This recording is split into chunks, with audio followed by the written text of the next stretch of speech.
professional. We it's only true for are. like 2 more days. As you can tell from Bad Mike talking, we are live. No, they're still a champion as long as they haven't. The Yankees haven't won yet. Folks, And then I have our World Series don't while we're even after this. Oh, hello. Are we live in? Yes, we're. Oh, hey. In media, in the middle of Mike's conversation, we went live. Yes. And I do gotta say, I love the embedded chat, so I don't have to keep on top of it. Awesome. So, this is all I could dig up here. We have the Barsh dynasty and we have Gary. So the Barsh dynasty and Gary. I feel like Gary from SpongeBob. He says it exactly the way it is. We have the North Texas dynasty and the Barsh dynasty. So you've got two lines of royalty here. Yeah, so exactly. Okay. We're just going to talk BattleTech all night. Yes. Oh yeah. Yes. Give the people what they don't want. Exactly. So we are here at beautiful. By the way, Madison, Wisconsin. The weather is incredible. It is. Really? We came from Texas, where it's still 90 degrees. Oh, it's and the cold front. Oh, cold front blew in, but it's gorgeous here. It was gorgeous drive, gorgeous here. We did the pork loin thing on the way up. I don't know if you saw the pictures, Eric. It was awesome. Oh, I saw the pictures. Yeah, that pork loin was larger than my fist. Eric, those weren't even the big ones. We had the ones we had were like medium size. Yeah. Oh, some of the ones you get are like, they're head size. They're just gigantic. Those were medium sized pork loins. They were not the giant ones. It's a lot of fried food at one time. Yeah. Yeah, I'll be paying for that in the bathroom later on tonight. But luckily, Gary and I have different rooms tonight. Yes, so we'll be okay. Because we're at the Sheraton. GameHole Con, Alex puts us on every year. I think this is year 12, 14? I don't know. 11. Yeah. Good call. And it's just a great look. I missed the first two. Then I went to a few. Then I missed like 5 or 6, and I've hit every one since then. Not including the virtual con, which wasn't a real con. Because North Texas had a real con that year. That's right. Con of champions. Yes. Con of champions. And but yeah, so we Jim Kitchen tonight is at the Free House. The Free House is where the game hole is, and that's where Alex's massive kick-ass collection is. All the special guests usually go there to eat and drink, and he decided to he's going to be there because he's a head auctioneer, obviously, for the auction. And so he said he would try to pop in later, but depending on how much he drinks and who he hangs out with, I don't know how coherent he'll be if he comes here. But not holding my breath. Yeah, we're not holding our breath. Yeah, probably wisest. But we may have I invited Zach and Jen and Ed Nagy here later too. If they make it back from dinner, they'll hopefully, or whatever they're doing, they'll be back here. But no, we have the Barshes who are here. By the way, I would like to announce right here that they're both special guests at North Texas, Ben and Bill. Bill, by the way, and I don't want to sell you short. Bill is a Hall of Famer. He's a North Texas Hall of Fame. He's been to all the North Texas cons except for COVID year. Con. They wouldn't let me. I know they wouldn't let you travel. State of Texas, Michigan. No, but it was virtual. It was Michigan, not Texas. It was definitely Michigan. Okay. Enough with the excuses. You could have found a way down here. You love Escape from New York. You could have escaped. You could have escaped from it. Mike, in 2020, if I had shown up, I would have not hacked into the state of New York. Who cares? You could have stayed. Same here. I had to quarantine for 2 weeks. Once again, Escape from New York. Sounds like a lot of. Do you think was Snake Plissken worried about quarantines? No, he was not. He just broke in and broke out. It's like, come on. Well, to be fair, if they shot me up with something was going to explode my neck, I probably would have made it. Okay. Yes. Oh, there you go. Note for next time. Let me get my to-do list ahead of the car. Because that's all we have to do. We can contract that out. Fix that. Yeah, we know people that know people. But yes, and so Bill Paysetter Games. They got a big giant booth here, and then Ben's here too. Paysetter. by the way, Ben's the only one actually doing any work for Pace Center anymore. I haven't seen anything with Bill's name on it in like 2 years. So he's been very smart. Like He does everything. He's been having his son do everything. Are you saying Bill is a figurehead? No. He may have graduated to that to the figurehead status. I don't know. Bill, what do you guys have new Pace Center that's going to be at the con for anybody that, or if it's after the con, maybe they want to order it. So you want to know new since last year, or just new is in the newest of the new? Just two different things. No, just whatever you brought to the con that's new. That's never been anywhere else. It's so at the con. or one thing. The main thing is we did a 15th anniversary edition of Thing in the Valley, which also has a very rare module that only saw 1.5 printings. The Things in the Forest is a sequel, and it's actually combined in the book. So we have that here. And this is the first time it's been available. So that's October is our anniversary month for Pace Setter. So this is our 15th anniversary. So we decided to do something special with it, and it actually is, I think, actually very special. It's got some new stuff in it. It's the best we've ever done with that book. Now, I will say about Thing in the Valley, that's still to this day my favorite Pace Center module. It is it's one of the only modules we've ever had.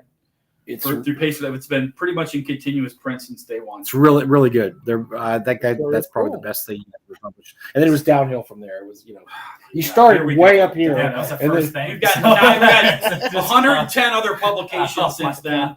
Every time it just goes down. And I also want to comment on go ahead. Just the iPad generation that's going on right now. Show my hands. The only one who hasn't touched my phone, I think, this entire show. Thank you, Ben. I'm just gonna go ahead I and call appreciate the everyone out respect there. you show to people like I Eric. was just letting my wife know I'm famous now. I grew up in media. Eric is a legend. I appreciate you showing politeness to him. Of course.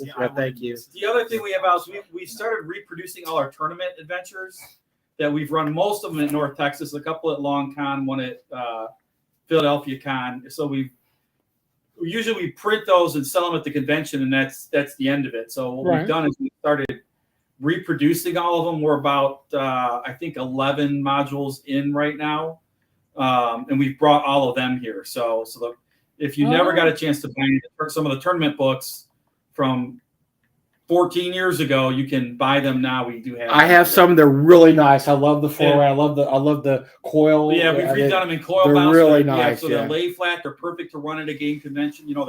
They're pretty much mostly one session adventures. You can play them in 4 hours. But we've done a lot of work on them. We've expanded player descriptions and cleaned them up. Put really nice new maps in it instead of Bill Barsh hand-drawn maps from some of the original stuff. So on the back of a postcard, yeah, pretty much. when you're driving on a bumpy road. It's a Weston napkin. Well, that was that wasn't bad either. But most of the time it was on the airplane. Oh God.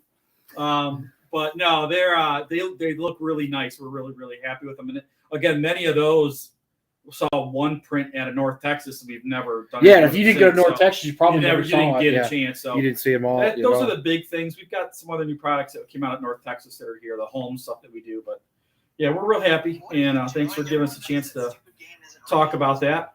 But that's it for us, really. We've got like 5 books delivering over the next 2 months. My brain hurts. Yeah, we really do. Badly. We wow. Are really, okay. really very busy. cool. It's been a lot. Yeah.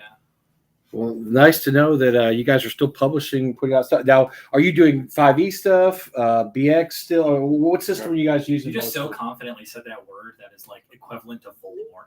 that was such a confident 5e. Well, I'm just. So we actually. I know that's your jam. I know that's your jam, Ben. We actually. So obviously there's a little bit of terms. Oh no, we don't. Eric and I have not heard this. Breaking story. Eric, turmoil is 5e and WotC. We got to do a show on this sometime. Really I never would have dreamed. Never. WotC, like Escape from WotC. Oh, yes. Shows that's going on right now. Very much so. No, I joke, but so as far as you really don't joke. No. But we did notice generally over, if this is an indicator at all, it's probably not. Generally over our history, since 5e's been really popular, our booths at conventions have been about half 5e product, half old school product. Right. And it's completely flipped back. It's now like 80% 5e or 80% OSR and a small percent 5e. We actually didn't even really notice until we set up the booth that we had significantly less like just 5e product because we haven't focused on it at all over the last year and a half, you know? Well, it's hard. Well, we always talk about it's hard to know what to do. Are you going to make it for the new rules? Yeah. The new rules aren't even all out yet. They won't be out till next year. And so it's too hard to do. Yeah, that's how they did AD&D back in the day, right? I can't even imagine how much that sucks. Yeah, it's wild that WotC's doing something the same way they did it 50 freaking years ago. No, I'm not saying it was a smart idea. I'm just saying I finally feel like the pain of how... Yeah. Sorry, I was about to... It's an idea. An idea. Yeah. It's an idea. So we really focused on our old school our old school stuff over the past year for sure. I mean, all our homes, books that have come out. I mean, that's obviously all kind of like classic D&D. The tournament adventures are all done in classic. Thing in the Valley, we do have a 5e version of it, but not of this book. You'd have to get an older version in 5e. So the new one, we only get it in classic D&D. Just because we're like everybody else. 5e is definitely kind of on a stormy sea right now. So that's kind of what we focused on for the most part, I think.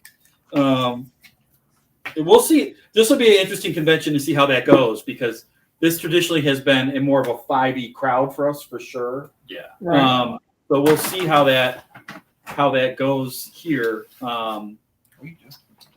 But yeah. It's probably on the land. But we like to say we probably have more stuff for classic D&D than we've certainly probably put out more in the last 2 to 3 years than probably any other publisher. I'm pretty confident saying that. All right, that's pretty cool. What the hell is Mike doing, by the way? So, apparently his computer's gonna die. It's a technology thing. Technology, so you know what's going on there, right there. I just have to say it's technology. Here, I'll help. Stop. All right. I'm gonna hurt myself plugging in it. Yeah, can't plug in it. But you're right. I can't find it, so I can't plug it in. All right. There we go. See, this guy, kept me alive for the last 2 days on the road. Let me plug that in. Yeah, I'll just like stop. Well, that and telling him to turn his blinker off. That's my turn your blinker off. Jobs. Yeah, I missed that from Zach for thanks for keeping that. While we're pimping our stuff, Mike. Yes. So everyone out there who collects stuff or buys stuff online, does all that. If you haven't got around to RPG Market, buy and sell on Facebook, it's an auction site. Most of us are familiar with like RPG auctions, and I think there's a board game one, but RPG Market's newer. They've only been around for about a year. Run by Ed Laser. So it's really good. I really enjoy that spot. We've been very active with them in collaboration. So we have a very special project we're doing with them, and it's exclusive to RPG Market. People who are members of that page launching this week. Okay. And so if you aren't a part of that page, please, if you have any interest in buying old stuff, you can get some great deals there and find some really cool products. Well, it's not like old Pace Setter collectibles are worth a lot. Oh, wait, they are. I've been selling my extras on oddly eBay. enough, for some reason. Bundle. It's funny, too, because my younger sister's boyfriend is now collecting Pace Setter. Yes. Wow, okay. You think you have it. And he is like a collector investor, so he does like sports cards and stuff like that. But big sports card collector. You got to think about Pace Setter set, and we talked to Bill like 5 hours on the phone on the way up here. So you got to think of their place in the industry. Is that you came there's North Texas and everything. All these companies started popping up, and Pace Setter was one of them. And so back then you would do these 100 print runs of stuff. I mean, like 100 print numbered or whatever. And back, everybody's like, okay, I'll buy a copy. And I remember Doug would always buy 2 or 3 copies of everything he had. And sometimes he'd go, did you get Thing in the Valley or not Thing in the Valley, but whatever, Legacy of the Great Final? No. Yeah. Well, here's a copy because you didn't buy it. You need it. And so I started, just piling them up. And then now I'm looking back. You look back, you go on eBay and look at that. That stuff's they're $100 a pop. $100 a pop. So I have 2 Things in the Valley. I have 1 copy up on eBay right now. I put like $300 on it. And I've had some nibbles. People are like, "Oh, would you be willing to go down in price for that?" I go, "Well, not yet, but maybe think about it." You're as Frank Mensch used to say, you are in the neighborhood. Yes, I mean that's what I'm saying. So that stuff, eventually, if you do the low print runs like you do, and their quality and the quality stuff, it eventually becomes worth something. Even the OSR stuff. Now the OSR is what 15, 17 years old. Yeah. That stuff's becoming worth something. The old OSR right. stuff. And so like I said, we've just celebrated 15 years, so we've put a lot of product out in that time, and it's humbling to us, and it's in a way it's you have to take some gratification too, because we see the same thing. And usually I don't prowl the sites and eBay and all that kind of stuff. I really have no idea, but I'll get a message from someone saying, "Hey, did you see your Red Queen box set sold for $580?" Yeah, I saw that. That was ridiculous. Yeah. And I'm like, we used to have a stack at the warehouse. You don't anymore. We were giving them out for raffle prizes. It's like, oh great, should have hung on to those. I think we still have a couple. That was a shrewd business Yeah. move. Well, Doug's the guy that used to put stuff in the raffle worth $5,000. I'm like, no, that's auction, not raffle. But yeah, so I think we're fortunate, and again, we're really blessed and fortunate to say we have a great a lot of supporters out there for Pacer Games. We've had people that have been loyal to us for 15 years, and you guys know we try to be really economical with our prices when we come out with new stuff and even our old stuff. So we appreciate that, and like I said, this thing in the Valley is a 68-page book. I think we're selling it for $20. So it's we're not trying to make a killing out. We're just trying to get it out there and thank people for being a part of Pacesetter for so long. It's been great. It's been a great ride. We got a lot, like I said, a lot more coming. But going back to that, go on RPG Market, become a member, and whether you do anything with this, I don't even want to name the book we're doing. It is incredibly cool. That's all I'm going to say. But it's a great website. It is a great auction website. Great buyers, great sellers. Okay. It's based on a TSR. It is based on a TSR adventure, and it's one we put out about 13 years ago. Probably a big reason why this community is aggregated on this channel. So screw it. It's a sequel. TSR kind of stuff. Screw it. It's a sequel to B1 in Search of the Unknown called Legacy of the Unknown. Well, I don't know. We're gonna let the cat out of the bag. My sequel's coming out next year, so I don't want you competing for shelf space. With 1.5 Beneath the Unknown. I don't want you guys competing with my shelf space because if you come to our con with that shit, Gary will throw your shit right out. Oh my god! And put my stuff right up there. Throwing Gary under the bus. Loyalty. So that's not going to This happen. this guy knows loyalty. And So we're clear. I'm the one at the booth, so I determine what goes on the rack over there. So. And it's my shit, not their shit.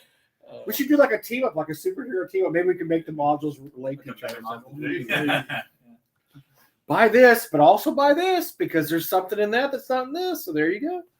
Now, if I understand correctly, if it's a sequel to I Think, you guys are focused more on the story about what happened to certain people, whereas mine's mine's about the lower third unknown level to B1. So they're totally different. They're totally different adventures. Ours, you're gonna go chase down Zeligar and Rogan and find out what happened to him, and there's a big mystery involved there. There's some great NPCs. They're not named that though. It's orange. We've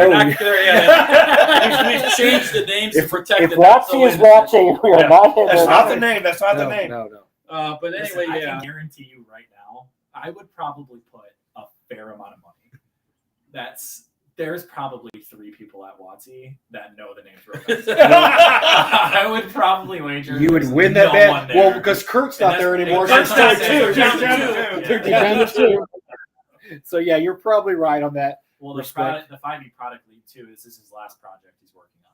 Oh, okay. Yeah. After that, so he's another one who is, he's solid. Oh wait, so there's a few posts. Joe George said, "Oh shoot, golly, there's a lot of stuff going on in the chat tonight, Eric." Well, dude, that's why I have it up. We have celebrity guests. Where are they supposed to come? Where are they? Mike, I have it up on the screen. It's part of our. Use your phone. It's right there. I'm trying to use technology, but I don't know how to use technology. As Mike figures that out, I'll answer Bob's question. What's going on with Greyhawk and the DMs Guild? Well, apparently, Greyhawk is now an approved setting for use in the DMs Guild. So if you want to write third-party product and you're willing to give WotC and Roll20/Drive-Thru half your money. Newsflash: Newsflash, it's a terrible idea if everybody thinking about doing it. Don't do it. So do we It's know a if they terrible opened up idea. like all of Greyhawk, or is it just like the sample they're going to do in the? No. The DMs All as long as you publish through the DMs Guild, all of Greyhawk is now open. Now, Oh, will Greyhawk. they? Is this the same deal where they'll own your property at that point, and it's actually theirs? Yes and no. I mean, See. Joe Block put a video up where he's kind of on the fence about it. It's not as bad as he Right. thought, but it's probably not all that good. So I'm thinking if you actually publish something or want to publish something that's of good quality, and you don't feel like, well, I want to get something published with the Greyhawk name on it because it's cool. I wouldn't use that stuff because they're going to end up owning your stuff, and right. Apparently just they can't publish it. Apparently they publish can't willy nilly republish your stuff, but yeah, no, it's. I just always I heard would guess it's a it's bad. the license is definitely weighed in Yeah. March's favor. Question for the Barshes, Mike. Do you want to read that? That's what I would say. Joe. By the way, George said for the Barshes, awesome job on Legacy of the Green Flame, which Yeah, thank you. And then that was another one we didn't get to mention because it's not here at the con, but the PDFs went out like 2 days ago. That was one of the 5 books I mentioned earlier that are making my head spin. So Yeah. Anyway, sorry. Thank you for that. well, you should have relied on Satine to write that extra chapter in. Oh, it did not happen. Wow. That was the most insane. NC-17, Mike. I'm totally NC-17. sober. Totally sober. By the That way, just flew right off the tongue. call out. If Crazy. anybody is here at GameHole and has booze, I'm in room 605 in the Sheraton. Oh my God. I will accept whatever. Mike, I'll direct Yeah. run for it if you want. Scantily Not clad Lord, young men. no Lord, no Malord. We're way past Mike's that. not promising a Diddy party, is he? I've been Sorry, dry the for DJs were held up at a Diddy party, so that's why they went out a few weeks late. That's my bad, guys. My bad on that one. So just to help Mike out, Maker's Mark or Jack Daniels will be accepted I at will- the door at At 6:05. this point, I'll accept about anything. Even you could bring some Carlin's Black Label for all the old. I don't know if Bill remembers Carlin's Black Label. That was the beer you could get for 99 cents with tax. So back when I was in college, and that was the desperation $11.50 at night purchase at the local store. We liked Carlin's Black Label for 9. You'd have 9 cents. If you gave him $1, you got a penny back Oh, in my Texas. God. So, and by the way, it geez. tasted as much. Yeah, Yeah. about to say. Yep. So All right, I'll accept follow up Carlin's with the Greyhawk. Black Label. Fugu's like, you say don't do it. Darn, I was going to submit that 50 Shades of Greyhawk module. Here's the funny part. Fugly could probably write that in an hour, and it would be awesome. And he'd illustrate it too, and it would look really good. Yeah. Because that's what Fugly does. It would be awesome. Peter claims that he has some German whiskey. Peter, they're gonna tell you. Oh, okay, wait. I'm going to revise. No. Absolutely not. Out. Time it. That's it. No Malort, no German whiskey. I'm going to revise my thing here. No German whiskey. That was like No. Mark wants to know news on the Wilderness Encounter This is not what Kickstarter. we Bill's news dead. on Bill, German. were you one of the ones who got sick? I know. Yes. Oh, Oh, yeah. yeah. Bill got sick. Yeah. I got sick. Bill and Jim Kitchen. Kitchen got sick. Yeah, Eric, that was bad. wasn't it Eric, I think weren't you Eric there? was now. Oh yeah, Eric I was was this close Eric was to getting drinking sick. pickle beer and German whiskey. I was all in. I was all Yeah, in. you were. Yeah, he was. Unlike Jerry Jones, you were really all in too. Oh yeah. Jerry Jones all in. You were really in. Yeah, I was waiting for the urine to clean my palate. Basically, that's what it was. So news on the Place Center Wilderness Encounter Kickstarter. Also news on Gamma X. Oh, Yeah. so a couple of softballs here. I'll take Wilderness. He'll take Wilderness, yeah. I'll let him- So Wilderness is in a really good spot. The appendices are getting fleshed out. Probably over the next 2 weeks after Gamehole, we'll be finishing the quick adventures we're putting in the back, like getting the maps finalized and getting the encounter area. We actually ended up adding more to it. That's like what's caused a little bit of delay as far as like fleshing the appendices out. We were originally only going to do 1 adventure in the back, and I wrote 3 instead. So we're going to do 3 adventures. Right.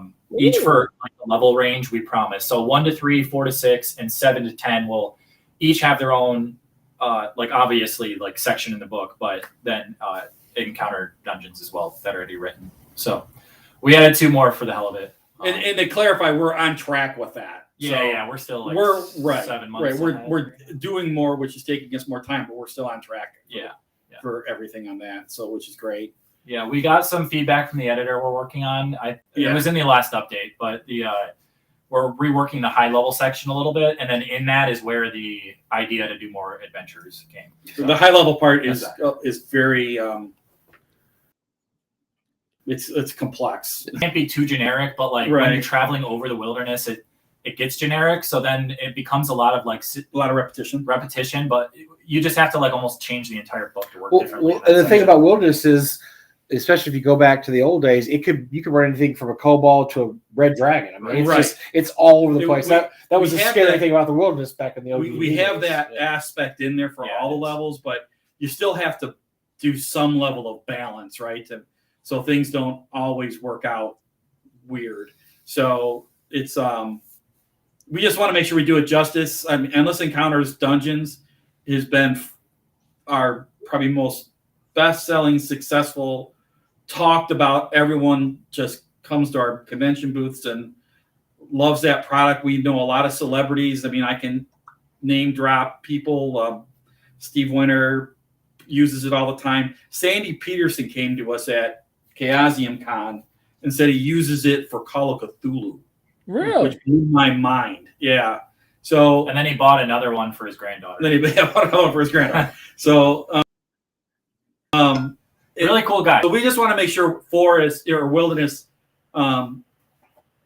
stays at that right at that level. We want to make sure that the all the mechanics and production values of that book are up there with it. So I think that's it on that one right now. Yeah. Gamma X, it's a thing. It's there. Our biggest problem with Gamma X is we really just completely, when the OSR debacle occurred, we decided to basically completely reinvent how we're going to do our rule set. Yeah. Going forward with that. So we have some ideas too on how we want to release it. So yeah, for those who do know, we have our BX long time ago RPG over the years. We've added more Holmes type elements because we've been doing those books as well. So Dungeon X is the official name for our fantasy retro clone. It's hard to even call it a retro clone. It's kind of like our idea for it is like if Acme kept going, or if it's more modern, right? If they kept those design philosophies in the modern age, that's what it is. Our vision was it is the next iteration of basic expert Dungeons and Dragons line. That's our vision for it.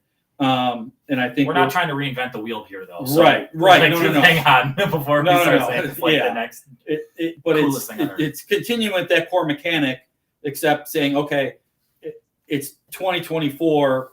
Kind of how would you present it? What would you add to it? Because TSR did add things all through those systems. We like to think they were all the same, but they weren't. They added stuff all the way through. So, we kind of thought the same thing. So the problem is generally you don't lay your mechanical foundation on post-apoc. You generally don't. There's very little companies who first come out with post-apoc, horror, thriller, and then taken those game mechanics and moved them into fantasy. Generally you have your fantasy system and then it gets born into other systems from there, genres. So we're actually considering doing Dungeon X first to start the next year off, and then Gamma X follows after.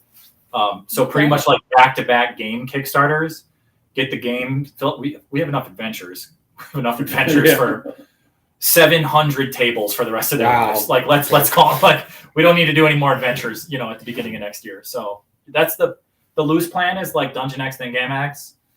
But we'll see. And the concept is that you can take your Dungeon X character, which is essentially a BX mechanic character, and drop them into a Gamma X adventure without missing too much along the way.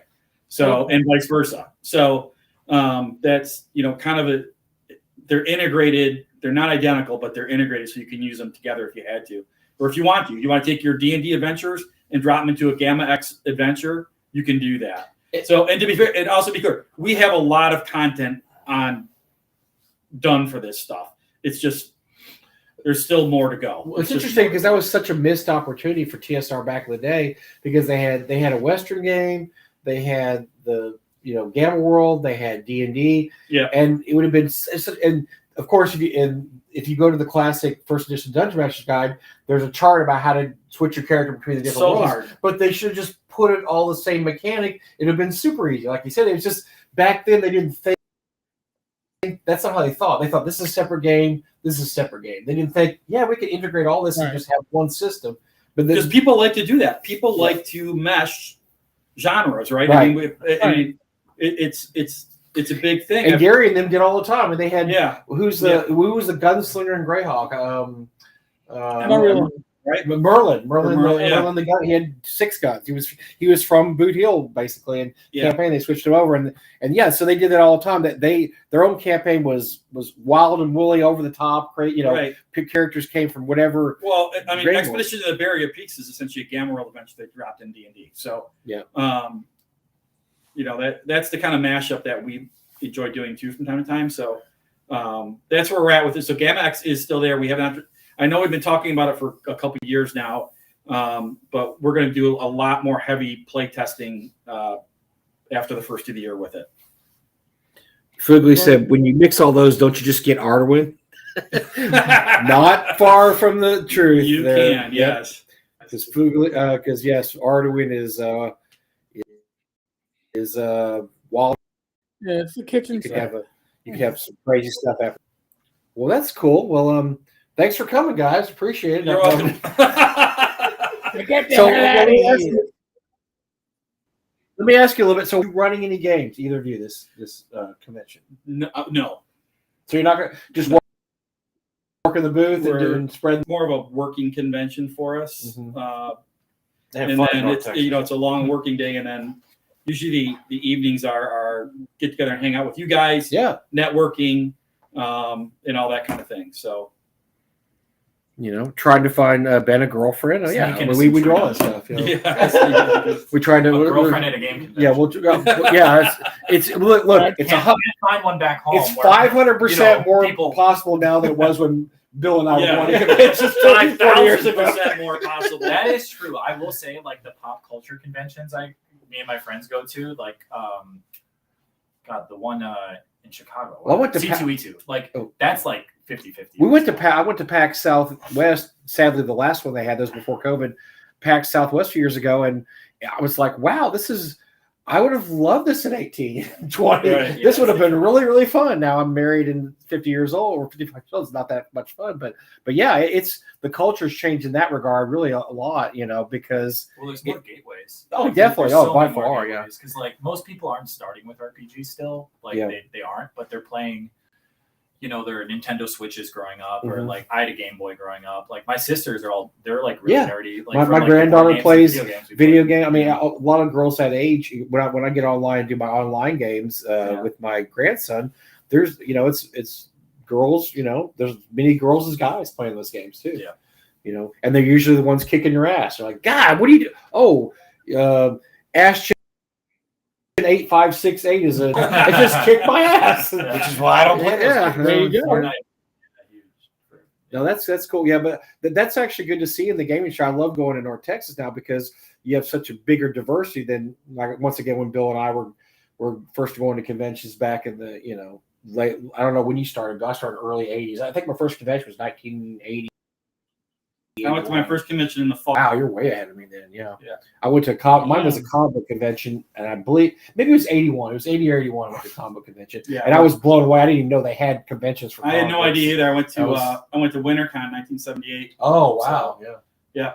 Did you see anybody famous there? That all the TSR people were there. Oh wow! TSR, it was very cool. So the TSR used to have a huge presence at the MDG conventions, WinterCon and MidgeCon. I mean, Ghost Tower Inverness. That stuff was all run there. Oh, that's right. Yeah, run there first. I actually got to play in it. I mean, it's amazing. And you grabbed a copy and put aside for later because now it's worth like $5,000. I actually did not know it would be worth that. But yes, they were selling for $5. So I actually got involved with MDG right away at that point. So I was looking for help, and so I actually, in the years through high school, still helped run game conventions. By the time I was a senior. I was a convention. You did a lot of stuff at Gen Con too. We ran lots of Gen Con. Origins too. We did stuff. Origins is mostly because I was with Task Force for a while. I was busy doing Starfleet battle stuff. We ran Origins in Michigan in 83 or 85. I can't remember. 83, I want to say it was. So MDG put Origins on that year. Wow.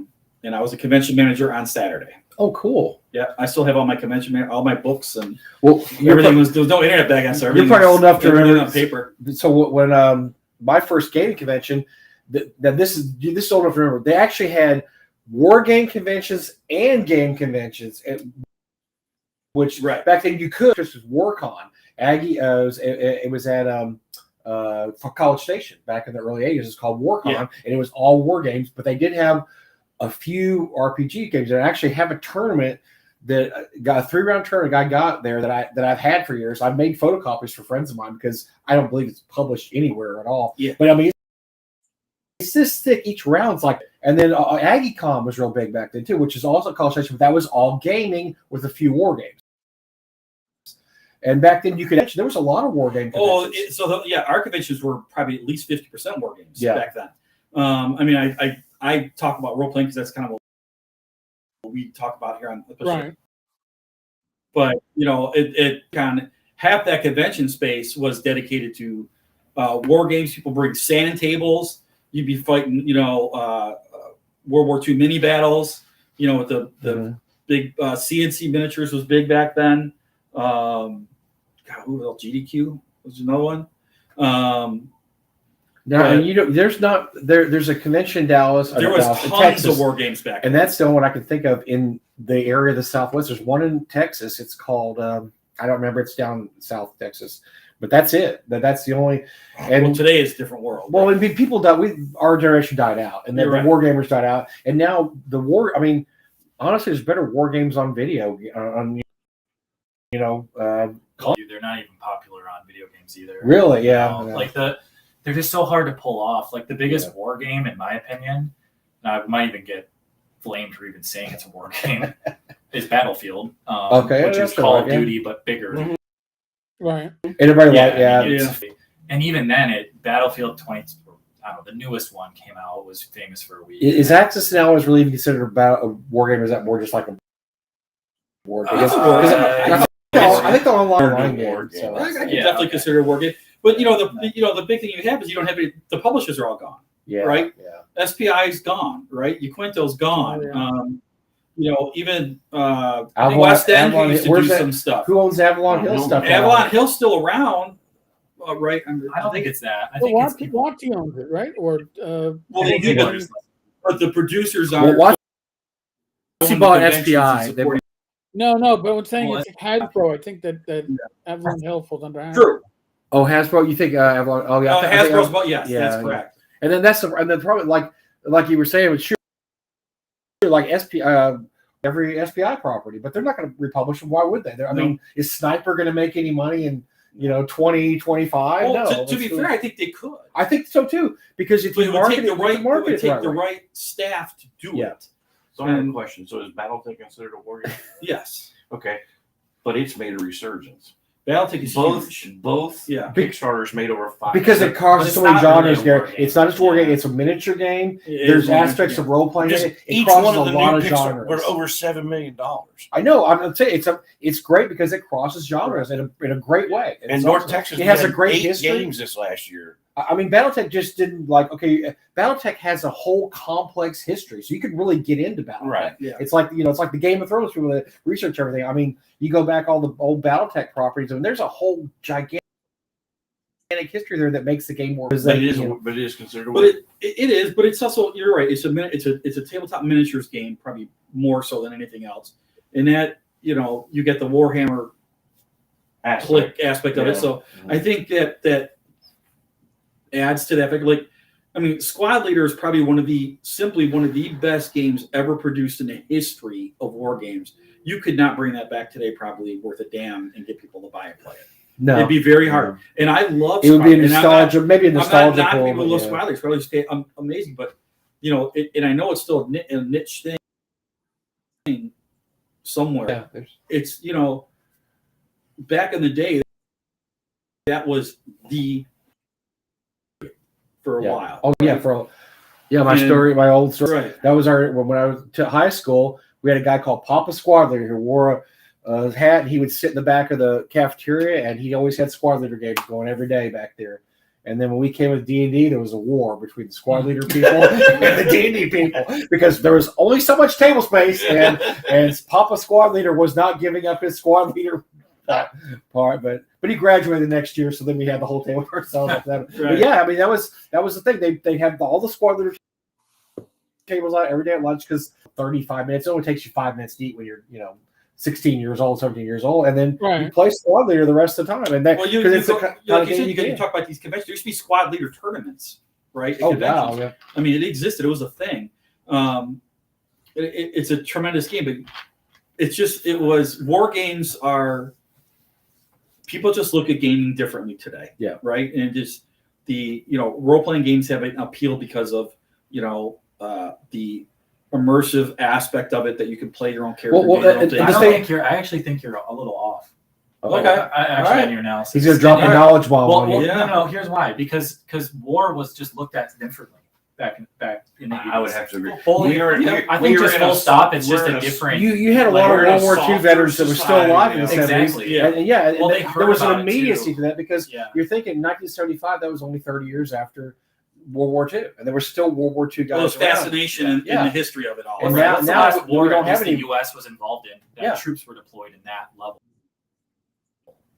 I love it's also technology because one of my favorite games is Midway. I love Midway, and the reason I love it is the only game I ever beat Dr. Joe in, who's a genius. I've actually beat him in Midway once by full on attack and destroyed everything, and I won on points. I lost every ship, but no, that's a great game. But you look at it now; it's got all these little ships and stuff. You could do that so much better with any kind of. You could have you can have minis, like kick-ass minis and stuff. So the whole aspect of it would have to advance. You'd have to say, okay, nobody wants to play chit games anymore. They would love to play like little mini games. So let's go back to what you were talking about earlier about Axis and Allies. You consider what Axis and Allies made a huge push into miniatures with their game.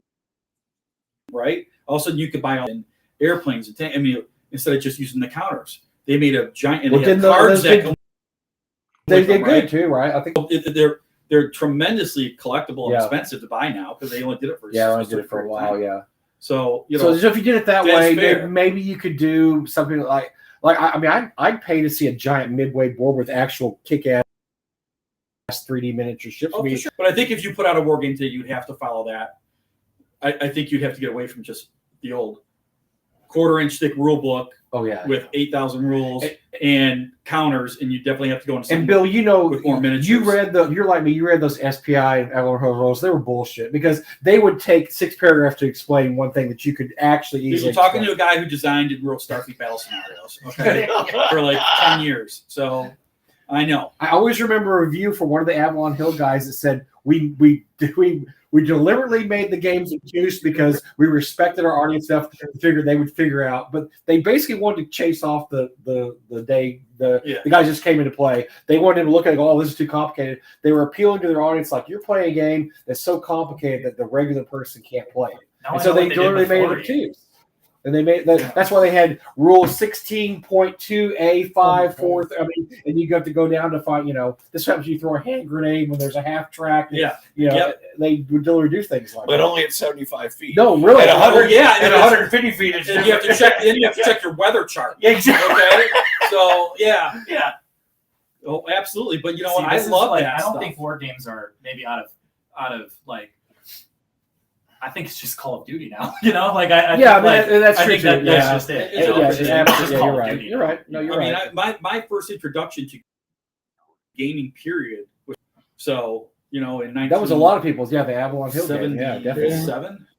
That was reprinted so many freaking times. I mean that. Oh yeah. Everybody had a copy of that when I was a kid. That and the Middle Earth game. Everybody had Middle Earth. It is not an easy game to pick up and just play. No. I mean, it's you got to remember our reference point back in the day was Monopoly and maybe Risk, So then you're getting these games that look weird, all these counters. They've got a thick rule book. Rule books for all these other games you used to buy. Your family game was 2 pages. Right. It's a fold out. It's not a book.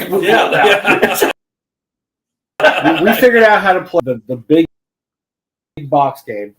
times we played because the hell out of it. because we Yes. figured that out. We're like, okay, we know how to play this, and we didn't want to learn any other war game because it was too hard to figure out. But we knew how to play that. So I can't tell you how many times a stack of armies that big would come and assault Mordor. There's a stack that big, and you're rolling dice, and they're going down. But no, we War of the Ring. War of the Ring. We played that all day. Played that all day long. But that to me was one of the easier games to learn. It was At least not. I thought so. I've still never actually read the original war game. Is it based in the Third Age then? Is it just all based around- There's so what's cool. What I liked about the game is it's a war game, but there's a variable. The variable is you get individual cards for all the individual Fellowship of the Ring, and you could give any one of those. You could give anyone the ring, not just Frodo, and you disguise them, and they try to make their way to Mordor because if they throw the ring in the thing, it will help them win. If they don't do that, the good Gondor's going to lose. They're going to lose the battle. In the middle of all these battles taking place, Yes. there's battles every big armies. And then the bad guy, he's got all the Nazgul, and he can send the Nazgul out to. So within the war game, there's also this game of individual combat because the Nazgul may find Boromir. So Boromir's got to fight the Nazgul, and so you would have that combat. Okay, Boromir's fighting the Nazgul, and if he didn't have like a magic sword, he didn't have Sting or something, he's probably going to die against the Nazgul. But so it was kind of, we like that aspect of it too, because we do all kinds of messed up stuff. Like we'd give the ring to I don't know, Gimli or something, and we'd have him run all over the board so nobody could catch a Hobbit town. And the Nazgul guys goes, it has to be one of these guys down by the thing. Yeah, it's one of those guys. He's not wasting Nazgul to go all the way up here. And, Gimli's at the Great Haven sailing. He's taking the ring to Valinor. No, that was a fun guy. I thought that was fun war games. And that's a great game. But not a lot of games like that. We tried to find other games like that, and we never really got the appeal. I guess because it was more of there's not a lot of fantasy war games. What are fantasy war? No. Well, there are some, but there's some where 3 was just awful. Or Sorcerer. Or sorry, I got the name wrong. Sorcerer. Yeah. Sorcerer. But right? Yeah. So it wasn't like we could just even if you went down to your hobby store, which they're really hobby stores weren't like they are now. It was such catch can. You didn't right. You never knew what a bookshelf full of war games. Kids, they didn't have Amazon back then. Now I was fortunate. I was fortunate. Back in my day. like I said, I was fortunate, and I got drawn into this convention thing with a gaming group in high school because one of our teachers was a big part of it, and he took us, basically to this game convention, and I had no idea, right? I mean, my connection to purchasing hobby stuff was we had a hobby store, but they sold trains and models, plastic models. And they had one rack that would get D&D stuff every once in a while, whatever. Yeah, so, all of a sudden I go to this convention and there's all this giant vendor hall. Like stuff you've never seen before. Like, oh my God. Like I said, with GHQ, CNC miniatures, West End Games, TSR is there, SPI is there, Avalon Hill was there. They were all Mayfair. They were all there. All the blew names your you could ever teenage think mind of. like often. Your Quinto, they were, and I know some of those were later years stuff, but they were all there. Yeah. And it's like, it was like an embarrassment of riches. It's like, and you're looking at your $38. Yeah, what can I buy? I can buy 3 games, maybe. Maybe. And then maybe eat a hot dog for the next 2 days. I can make that hot dog last. If I cut it up, I'd be all right. And then, I mean, even a few years later, we as soon as I could drive, we went to Gen Con. And we were literally 16 years old. I can't believe our parents let us go. The 3 of us piled into a car, drove to Gen Con from we were in Michigan. Drove to Gen Con and went, we discovered the auction somehow early on. And we were just buying stuff like it. Orange B3. It's orange. I don't want that orange B3. No, nobody I'll wanted let to buy Bill it. Meinhardt win that. Oh, no, we're buying $400. That's crazy. We were buying $700. I can tell you right now, I remember an orange B3 sub for $75. Remember it like it was yesterday. I think Bill said the one Bill bought was $400. He says that was the first one. There was one for $75. Bill, if you're listening, no. I'll talk to my Bill versus Bill. There we go. He was there. I didn't know he was there. But I know he was there. This would have been 80. He said he bought the first one for $400. So, wait, I don't know. His was later, so maybe he missed that one then. So, but we literally filled this giant car we had full of war games. God. It was insane how much shit we had.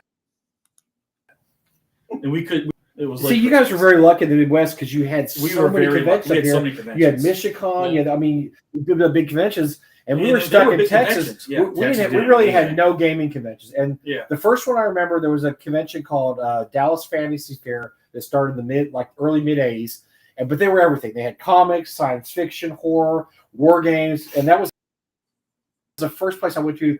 Was really, it's just a lot of stuff because most of the conventions in those days in Texas were built around colleges. Like I told you about AggieCon. Well, UT had a convention there. Lubbock had a convention. University of Houston. So University of Houston. Yeah, there was an article in a Dragon magazine, I want to say in '78, when I was living in Baytown, that U of H was having this big convention. And I, of course, was like 11. And my parents, there's no way they're going to let me go. They didn't let you drive there by yourself? No. I'll hitchhike. It'll be okay. I'll just hike. But I do remember that. Yeah. I mean. Well, U of H had big because that's where Alcon is now. Yeah. And so they've had a big history of games, too. But, yeah, that's where the only gaming conventions in Texas were. They're at the colleges. But that's where all of them were held. So they had, MDG conventions, Winter Convention were held at Oak University. Okay. I mean, Gen Con was held at University of Wisconsin Parkside. That's where conventions were traditionally held back in the day because I think it was cheap. I would have to think. Well, because usually you had student organizations that were running the game company, and the student organizations were running. There was a big part of it. That's how AggieCon. And then, in WinterCon, you couldn't stay at the dorms because school was in. But in Michigan, which would be held always in June, university was out, so they would actually you could get a dorm room for like $20 for the. That's why when you look at $20 dorm room. Oh yeah, so that's game when all weekend. Oh my God! God! A silver block dorm room, man. And they hose down when you're done. How do you guys think I feel? You guys at least had TSR.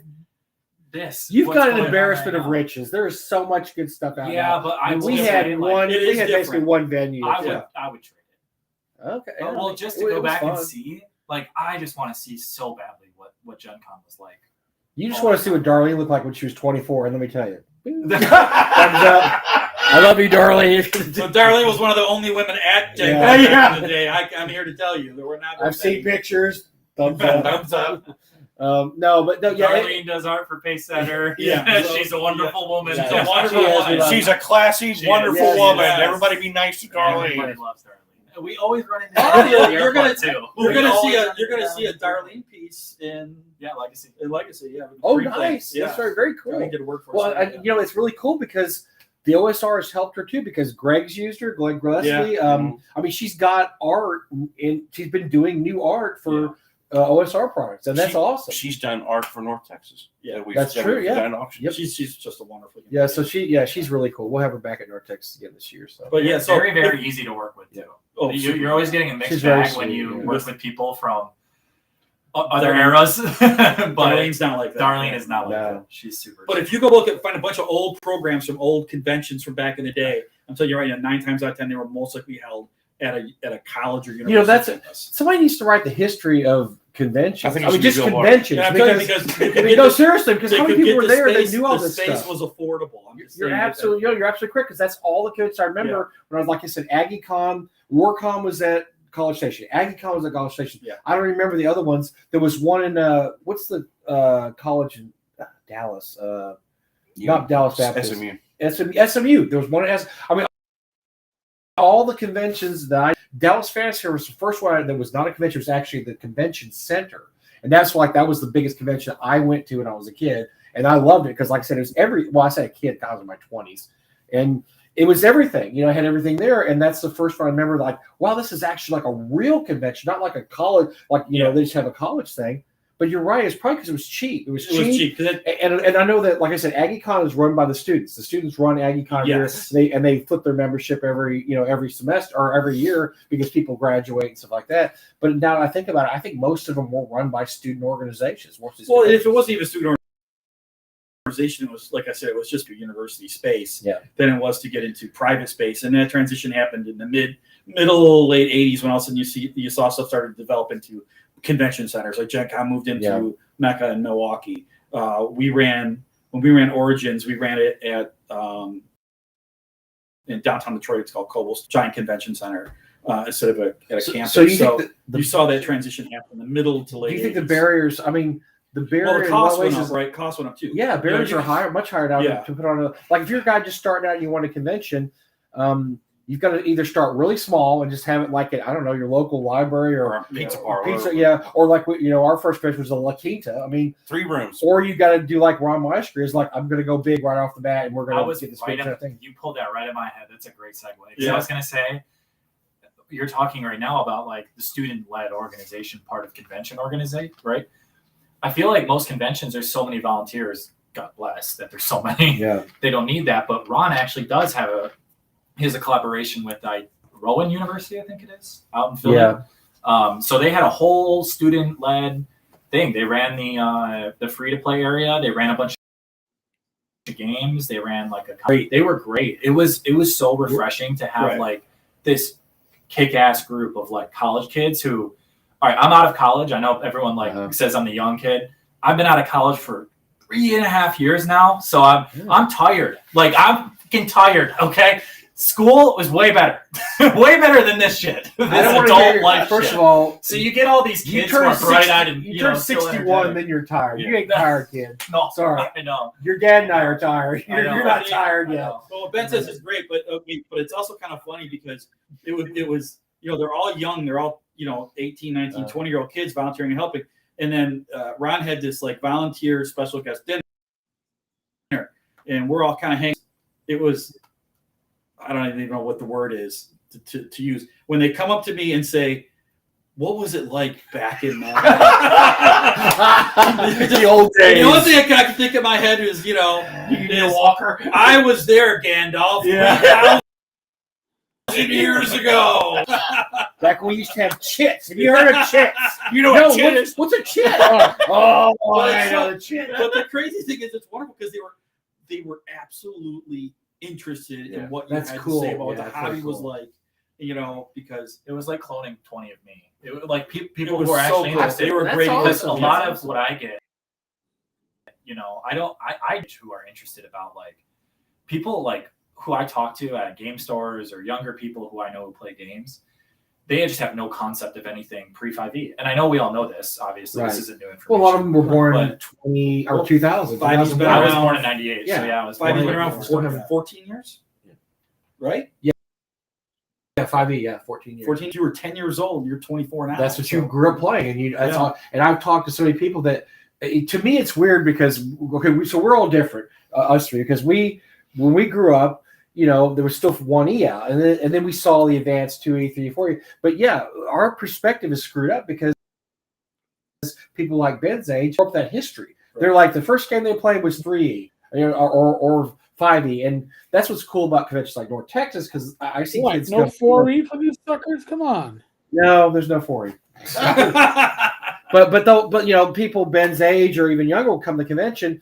And because they want to learn about these games that they never even saw, never like they may have played Temple of Elemental Evil, but it was the 3.5 version, or one of the like 4E came out with a bunch of updates. 5E's actually done it a lot. Yeah, 5E's done a Tales of the Island ton. Portals. Yeah, pretty really good. Where they just update all these extra 5E, and they're like, well, "Well, that's cool. I played Giants at 5E. I want to play Giants with 1E. What's different about it?" And I think that's a cool. But what's funny is my kids actually grew up with 1E because of the convention. They hadn't been exposed to anything else. But we're anomalies. Ben's an anomaly. Right. Ben's an anomaly because his dad was Bill Barr. I mean, but those are anomalies. I'm just saying most of them. That's all. They would go to the stores, and the thing that was on sale when they were a kid was either like 3E or 4E maybe, or but 5E. And that's what was. But Gavin would tell stories. He would say, he'd go to school and say, he'd have a group of kids around him. What is this you're talking about? And they're like, he's like, let me show you the edge. Well, it's kind of funny because like I started in 77, and you would think I'm like a D&D dinosaur, which I'm not, because there's a whole group of people that started playing D&D in 1974. I don't have any connection to that. We never played OD&D. No. We bought it. It was 1E. We never ever played it because we got the home set, and that's what we started with. And then we found the player's handbook. Absolutely, what happened to me. Because when we started, all was out was the Monster Manual and the player's handbook. The DMG wasn't out until 79. DMG was even out. So that's how I started. Same thing. Home was box set, And then we went out and bought the monster manual and the player's handbook. Yeah. And we're like, well, what's this DMG guy? It'd probably help us a lot, but we don't have it, so we're just gonna play with these books. And so I didn't even experience any of that. So like I get to talk to people here, like or your King and stuff like that, who were a part of it, most of them, But it's fascinating because that's even another whole dynamic of that there's like a 4 or 5 year span of OD&D and then a little bit of homes, right? But before really it started taking off. I mean, there weren't that many D&D players, no matter what anyone says, in 1975. There just weren't. Well, what's funny too is I love when a new edition comes out. I always love the new edition wars because and people don't understand this goes all the way back to OD&D and AD&D, Bill, because when AD&D came out, OD&D players hated it because it codified all these rules. They were used to playing these loosey-goosey, let's just make up the rules. Because if you read OD&D rules, I'm sorry, kids, they're not very good. They're awful. They're just, I'll say it flat out. Everything is just whatever the DM wants is going to happen. And so Gary went about and said, okay, we need a unified version so we can have tournaments and stuff. We hated the rule system. And the ODD players were pissed. I remember meeting some of them in late 70s, early 80s, like, oh, that AD stuff, that's crap. That new AD&D stuff is garbage. And I mean, because it cut into their style, and it's just so funny to see the same wars get fought year after year after year. Because I remember when 3E came out, and they were like just ragging all over 2E and 1E because it's a different game. 3E is a different game than 1E, 2E, and I just kept remember thinking, one day 3E is going to be out, and you guys are going to feel what we feel. 7 days later. They got rid of it, and there was Pathfinder, and then they all moved to Pathfinder, and then they hated 4E. 4E's garbage, like, oh, I've said this before, and then the same thing happened with 4E to 5. There was a lot of players that were loyal to 4E, and then 5E came out. It's not the same as 4E, and so you have all these, and you've got the 1E, the OD players, the 1E players. And then, what's weird is there's no 4th edition click. I feel like it doesn't exist. And here's what's funny, or at Ben, least there's so few. But for a while, there was a big online group for it. Okay. And then once 5E came out, it was such a superior game in a lot of ways that just disappeared. Right. It all disappeared. But I mean, look at all the material that came out for 4E. They had a lot of books. They got a lot of stuff. And there's actually some really good stuff. And the best miniatures were probably published. The miniatures that came later are crap. The miniatures that they first published, WotC did for the 4E stuff, they're really good. We still use them in our groups for monsters and stuff. And the later miniatures, I think, suck. But I mean, they had a huge presence for it. It's really hard for people to believe that they actually had a presence for a long time because WotC had stopped publishing 3E at all. And, of course, then all the players jumped to Pathfinder because Pathfinder basically was 3.5 3E. And so the only D&D game was 4E. It's D&D. You had to learn how to play 4E, which is basically a miniatures battle game. With a little role playing thrown in. Game. Well, it's sad to say that. I feel like as someone who missed 4E, it just doesn't. It does not exist. It's so weird for me to see because I feel like I have a weird perspective on the industry because I see a lot. I go to a lot of conventions. And there's always there's still people playing Pathfinder. Oh, sure, yeah. There's a small amount, but there are. Same thing with AL. People are always going to play 5E. I know tons of people who play 2E. Tons of people play it at NCX. Yeah. No people play 1. I don't know anyone who plays 4E. Yeah. I don't mean to brag on it, but it is gone. It is so far. It was their attempt to break into basically the video game market. Yeah. It's not a role playing game per game. And so because of that came out, this is what we wanted. We didn't want 4E, this, and that made the logical jump for people who felt left out after 3. Right. They dropped 3 because it's popular. 3E was not unpopular when they dropped it. And there's different reasons. If you talk to Stephen rather than McFarlane, he worked all that stuff. He can tell you what happened between. It's too long a story, but basically they decided to go in a totally different direction from the role playing is. They thought that was going to be industry because everybody's into Warcraft. It's all going to be this miniature game, this that, and then they just misread the people that play D&D. I don't think they were wrong. I think they just made a mistake by putting it under the D&D. Kind of like the people I think that's it. And I've always said this, and I've heard people say it too. If they had kept 3E and kept publishing it and come up with a game called Miniature Skirmish or D&D Miniature Skirmish, they would have made tons because you could play that with the miniatures, or you could still keep playing 3E or title that 4E and just improve 4E. Paizo would have never sold bazillions of copies because for a few years Paizo was the best-selling game in the industry. They outsold D&D. Yeah. I mean, so you would have never had the rise of Paizo. You could have kept all that cash in your greedy little hands, and it was just a gigantic miscalculation. But then they came out with 5e, and 5e was kind of like, we apologize. I mean, that was a whole, hey, we screwed up. This is going to be, there's going to be aspects of old games, and for their credit, 5e has done a lot of bringing a lot of different version stuff into the game. Yep. And that's why, like, I know people like Alex Kamer thinks it's the best version of D&D because it took a little bit from each edition. Said we're not gonna diss on old editions. We're gonna use them and bring them forward to this edition. Which every edition before that shit on the edition before it and said, oh yeah, 2e sucks. And then every did that. The 5e's first one said, no, we're gonna bring things in from all of them, and we're gonna let you experience how they're all mixed together. And, if it's credited, it lasted 14 years, and it actually would last longer if they hadn't, screwed the pooch on that and had the last 2 years, which I'm sure they'd love to erase. I'm sure they'd like to go back in time to, August of 2022 and say, okay, we can start over. This is like the Terminator, but let's start over. Let's figure out what we did wrong. And I don't know how on earth that anyone in a boardroom of people sat around and said, hey, I think it's a good idea for us to release our core 3 books over the span of 11 months during the 50th anniversary. And by the way, one of them is not even going to come out during the 50th anniversary. They weren't ready. But one comes out. No, it wasn't ready. Yeah. I don't think that was it. It's just one comes out each quarter, which helps just each quarter sales, and then it's a money decision. It all comes down to money. It just to me, it was a monumental mistake. And somebody else made the comment: all of the merchandising with shoes and shirts and hats and mugs and so on and so forth, they totally missed out on that. Hey! Oh, we have our second round of special guests here. Uh-oh. Oh my gosh! Good to see you. Come over. Oh, we got it. Come on in. Don't stop talking. We're live. Oh God! Oh, right on the video. Live on YouTube. That is wonderful. Oh man! Oh, wait a minute. We're missing Zach. No, we curse and do all kinds of weird stuff. So we've been it's my little sister. Hey. Hello. Where's my samosas? You didn't bring my samosas. No, because thank you. Appreciate it. I had a big bunch of nothing to eat tonight. It was delicious. Thanks, guys. Except for those coin sandwiches you were eating. That was afternoon. Come on, man. That's a meal for a week. Oh, it's a lot of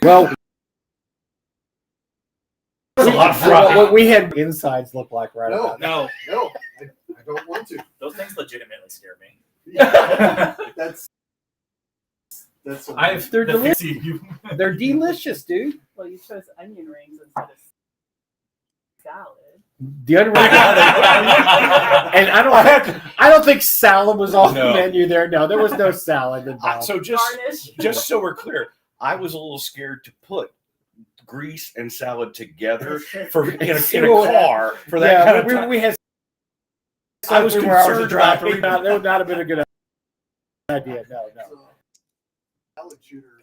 There you go. I about that whole thing. And I'm also kind of booze, and I haven't got any booze yet either. So no samosas and no booze. They're all at the game hall. Eric, you got anything in chat we have to catch up with? Yeah. Oh, there was one thing. Somebody had asked that. Someone's got to take charge. No, somebody had asked about Darlene being a guest. Darlene is a guest every year. Yes, we have Darlene as a guest every year. No, they meant on this channel. Oh, you know what? We should, Eric. We really should. And I've heard she's a wonderful guest online. I can't remember who told me they had her on the show, but she's great. So we'll have Darlene on. We really need her. Actually, the other arts meant to have on the diesel. She's got standards. Okay, big boy. Let me tell you something. Okay. Darlene hugged and kissed me. Okay, I'm just saying. Don't say Darlene doesn't love me. She loves me. My wife doesn't hug and kiss me anymore, okay? So, she's probably watching this. But there's dear. But there's reasons. Yeah. No, Darlene loves admitted in front of your wife who is watching that another woman is hugging and kissing you. She knows Darlene. It's Darlene's. Yeah, but you don't. Yeah, but there you go. Thank you very much. fucking don't, man. Darlene's a legend. So I could get Darlene on this channel strictly by having Lisa text her. She loves Lisa. So Well, No, who okay. doesn't? Love Lisa? Yeah, everybody. I'm just saying, Lisa could text her and she'd be on. Matter of fact, I'd rather just have her at the con next year and you could stay at home. Okay, thank you very much. Oh God, no. Just joking. There has Just to be joking. One hand on the steering It would be wheel. Yeah, it would be a much different con. Yes, if- it would. Wow. The year NTX ended. Yeah, thank you very much. The day the music died. Except Ryan on it. Unless you're going to take over and start running it. No. Well, Terry Well, has Skeeter. got to. So Skeeter. Are we going to debate or argue? No, or I want to fight? talk to you because I like you. Oh, okay. So Skeeter, please come sit here next year.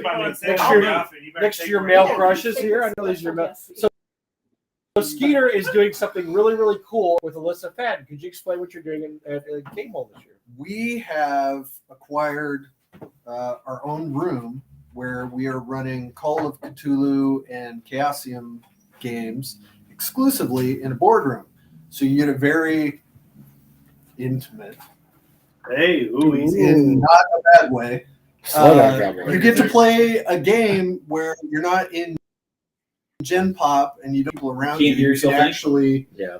It's enjoy important it. for every game, but I feel like Call of Cthulhu in specific. Yeah, if It's, you're trying to get information and communicate, these You're not getting the mood when you're in a room with 500 people. Right, Call of Cthulhu. right. And we got the opportunity this year. We asked Alex Greenberg, Alyssa Fadden, and myself, and we're downstairs in Yahara. Is that the name of it? In the Sheridan? In the Sheraton. Oh, you're here. Lobby. Right off the lobby. We have a couple of banners that say Court of Cthulhu that were made by Alyssa. She hand drew them. They're awesome. They look man. really good. They look And they look nice. amazing. There Yeah, are they're very nice. photos floating around on Facebook, so check them out. That is awesome. Yep. So if you want to play Call of Cthulhu at the con, this is where you need to check out because I know Alyssa runs a great game. I don't know about Mark, this Mark Greenberg guy. I mean, I've heard about him a little bit, but He's a new kid. He's a good up and comer. Yeah, you bring him along. Up Yeah, and yeah, comer. right, We yeah. think he's going to do real good in Spring League. Oh, Is this spring league? This is the fall league. This is fall training. In fall. Yeah, cool. Yeah, but he wrote it in the spring. Okay. Nice Yeah. save. I fucked up, man. Just cut me some slack. I'm not I don't gonna know let it what slide. season it is. It's 70 degrees in Wisconsin. I don't know. Is this summer? It's not 70 degrees, so we're clear. It's It was getting it's cold 40 at outside. night, so it's getting chilly. You're coming from Texas. It's cold outside. 80 is cold I to was just you. going to say the same thing. 80 degrees. You bitch. You can't complain about the cold. We had a That cold, doesn't cover your legs Well, unless you're wearing it really Skeeter, long. Skeeter, we had a cold front come through Dallas that got down to 84. 84 with the cold Yeah. front. It's chilly there. I'm freezing. Berserk. By the way, you know what? I got Eric. I need to ask you something. Are Yeah. you tingling with the idea of a Yankees Mets World Series? You got the tingle? I could actually enjoy this one. Why? Because one of them gets to lose, one gets to win. So no matter what, you're here. Because I had to work the last one. Oh, that's right. Yeah, you tell me what I'm. When I was a cop, you didn't want to work the Yankees, you didn't want to work the Mets, and you certainly didn't want to work. It was not fun. These games. You don't want to work So now I Yankees can and Mets enjoy it. because there'll be so many riots and fights and beat downs. It's going to be not even funny, right? Can't we- Well, So Subway Series is going to be. It's going to. Subway Series will be a lot of fun for the city. She's watching Right. now. Oh no! who? Hi, honey. I love you. Oh, There you go. Honey, they didn't get me any food tonight. Christy, None. you They need just to left me talk to alone. Mike about And- something. And no booze And no either. food. I got no He's not worried booze. about the food. Oh, look. Fuck the blood sugar. He's Oh, worried about the food. Wow, she wafers and goldfish You're from over getting here. some fishy crackers and Nilla wafers. oh, and look. Oh, shit. Oh, a monster drink. Yeah, you want to have me have monster? Yeah, No, no. That's no, so you don't want me to have. crazy. I'm gonna call. I'm gonna just no. I don't need a monster drink. No. Hey, this isn't North Texas. You don't have a badge. You're not in charge anymore. Amen, You're a brother. regular fucking I peon like the rest amen, of us. brother. I like it. No Right. damn radio. You down here? with Yeah, it's us going to be fun. regulars. I'm glad to be here. So I'm just like another day in the jungle. for I me, don't have so- to work. No, you don't. You don't at all. I not that I have to work anyway at Frog Up, but that stuff sells itself, So I don't I pick up my end of everything from the booth. You can. Yes. Okay. Yes. That's Phil. Yeah. By the way, awesome. That is an You awesome. can By the way, autographed. and That's what end of my hope everything. was.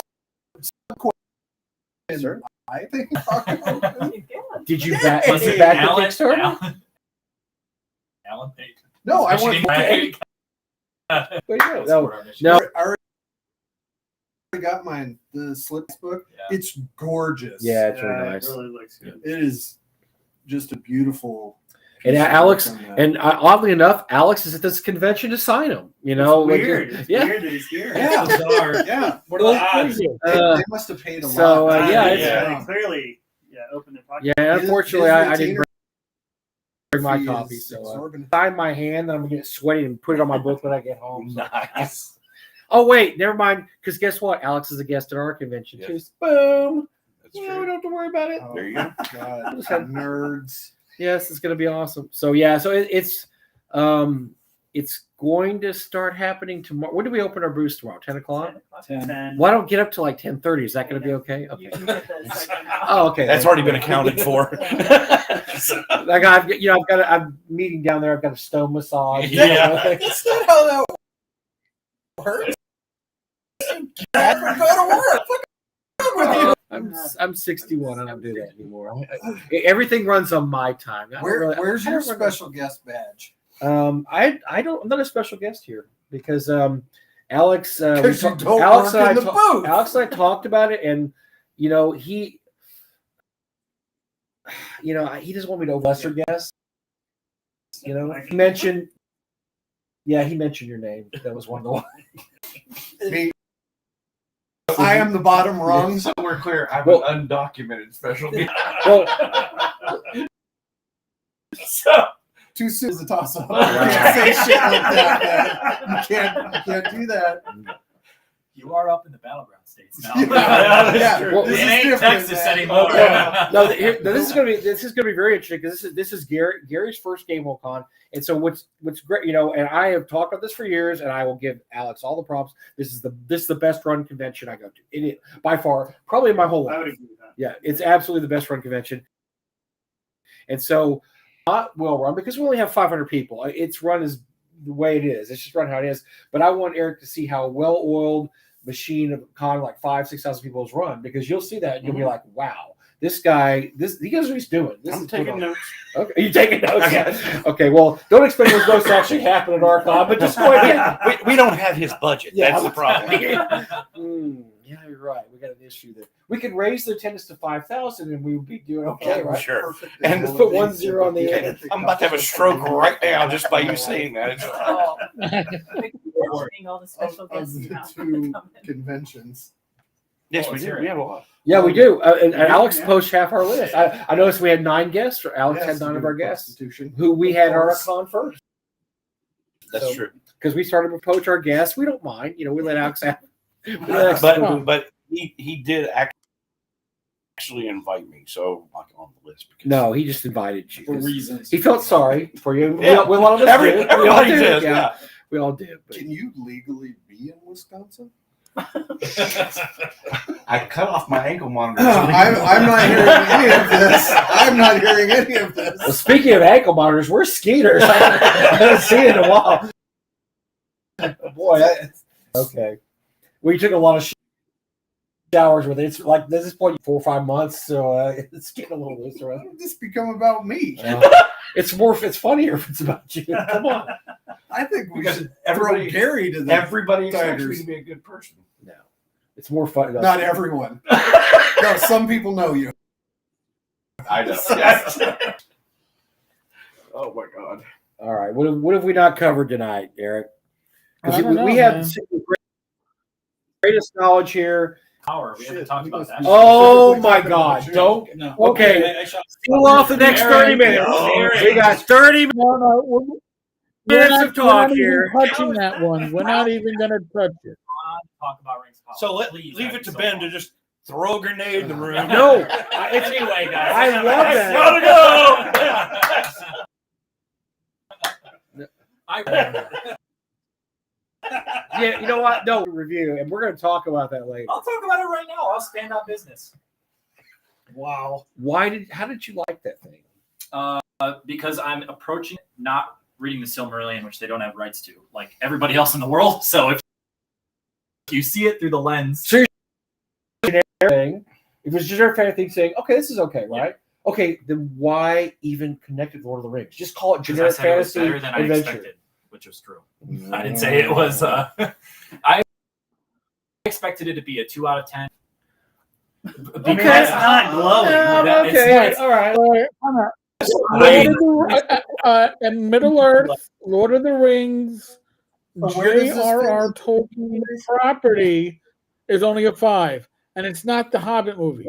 All Okay, right? what about It was- season 1 though? Season 1 was really bad. Yeah, I thought it that was. season 1 was actually just not Because really a good show. I'm gonna watch Ring of Powers over my. I did last. I took the hit so Zach and Tom Tullis wouldn't have to hit it. Yeah. And so I took that hit, and Season 2. I told them yes, you shouldn't watch it, but I'm gonna watch season 2, so I'll see it. It's almost like they got me right. Like I don't know. If Gee, it's it's the almost same like they writing fired team. all the idiots that did the first season and got new Well, writers. they fired everyone except like 2 people or something. Wow. So I will say this. Does she swim across? Oh, don't get me So started. Lisa and I watched it, and she acted. Here's the thing. I think so. My wife was okay. It's a fantasy. It did not enrage her. Like she's seen No the context. She's seen the Right. Lord of the Rings movies like years ago. She doesn't even remember them, and so she kind of knows who Frodo is. This isn't 4,000 years before. She's like, oh, okay. Well, she watched. It's just a generic fantasy show for her, and so for her, there's not the really are into Tolkien lore that like, oh my god, ow, that didn't happen that year. Oh my god, that person's too young. Oh, and all that stuff that gets us twinging. Like you're a regular. A non-nerdy people. I've spent all anything that I've done research wise is either TSR or Tolkien. That's outside of that, I will admit I'm not very diverse, and I genuinely You're very enjoyed serious. season 2. In this talk right I now. actually no, because I actually think it wasn't. The that world's not a like, joke to everybody but you, Skeeter. Come on. calm Is this down. before or after the Lannister? He's not taking it seriously. I And thought you were about to be serious for a second. I was like, Wow. all right, I don't know dates, but I'll do my best. there's a serious discussion going on here. Sorry that you had to. This is about you belittling him to try to be above, and you're not above him. I'm sorry. Not in this room. In the generic fantasy film, the amount of money that they spent could have easily been just in a brand new franchise. That's my approach here too. I think the money's well spent though. Like the show is gorgeous, but it why is do you say no? gorgeous. It's because if you're going to spend $1 billion, wouldn't wouldn't you get more than the appendices to this? I mean, look, if you're going to spend that much money, say, look, give us something. Give us I would 3 love stories to out of have some a Maroon. little Give us kid's something. Don't just swimming give us the pool appendices. full of grits right now. God, throwing that. Well, no, That is exactly what I would want right show is now. gorgeous. Like you can't take I- that. No, You it guys looks good. can settle It this looks war. good. No. Like the orcs are all practical effects. That's not CGI, Right. which was a Which big I issue like. for The Hobbit. Which That was I a big actually like issue practical for effects. Yes, Peter I like Jackson. that. I don't even want to say Peter Jackson's The Hobbit because he took it over. Yeah. It was a fucking. That's what I think about that. Yeah, the control. He did not have control Right. of The Hobbit. So I He only Give a did little the excuse Hobbit there. because he was so worried about if somebody else did the Hobbit, how they would screw it Does up. that say Help. You knew exactly what you're getting into the moment you walked in that door. So don't act like you're a helpless damsel in distress. No, I think You know exactly what this you're is getting great. into. It'll be good. It'd be good for views. Get on someone who hates the Rings of Power and likes the Rings of Power, and just let them go at it. I don't hate. I don't hate. I'm ambivalent. And I will take the defense. They say, look, the opposite of love. The opposite of love is indifference, and I'm just so indifferent to the Rings exists. It doesn't bother me because to me, it's not Tolkien. It's Tolkien fanfic. Written by somebody who's not really particularly interested in Tolkien fanfic, but are writing it anyway. That's my whole take on it. It's just not. It's not real. Don't you think the the orc movie that Netflix did Bright. series? Bright. Yes. With, Don't Will you Smith. think if they that's a Shadowrun. I mean, it would have been panned. Yeah. Like 100%. Right, because they said this isn't Shadowrun. This trash. but it was Shadowrun. But it was basically Shadowrun. But they never advertised it as Shadowrun. Right. They never said this is Shadowrun. It's the Shadowrun series. Well, If they would have done, I just think if they would have spent the same amount of money and effort and time in a serious fantasy and not tied it to absolutely, and that I 100% agree with that. I 100% agree with that because it is beautiful. Yeah, I think the Rings of Power tied themselves up with the fact that they tried to do too much. They have this big canopy to work with in the Second Age, and I understand like you have to incorporate a lot of it, but the whole Hobbit part or Halfling part doesn't even need to be in there. It shouldn't be. Don't in there. watch it. No, I'm being serious. When I rewatched season 1, I skipped those parts. No, I genuinely didn't. But watch it. I think they could have so I made. skipped it. But my point is, I think they could have made their series better if they would have taken that out and used that time to do something. But that's what people develop the show. The reason they have that in there it feels jerky to me. It feels like people like rushing. That's why they put it in there. Oh, people know who Hobbits are. I know why they did it, but it was a mistake. Season 1 was such a mistake. Season 2 is trying to fix it. I think they have done a lot better in season 2. Not all of it. So I'll tell you. So one of the biggest problems I have with season 1 is Elf Karen, as my wife called her, or Galadriel. So what was the purpose of that? So that's Why would another they make her like? It's gonna rub my.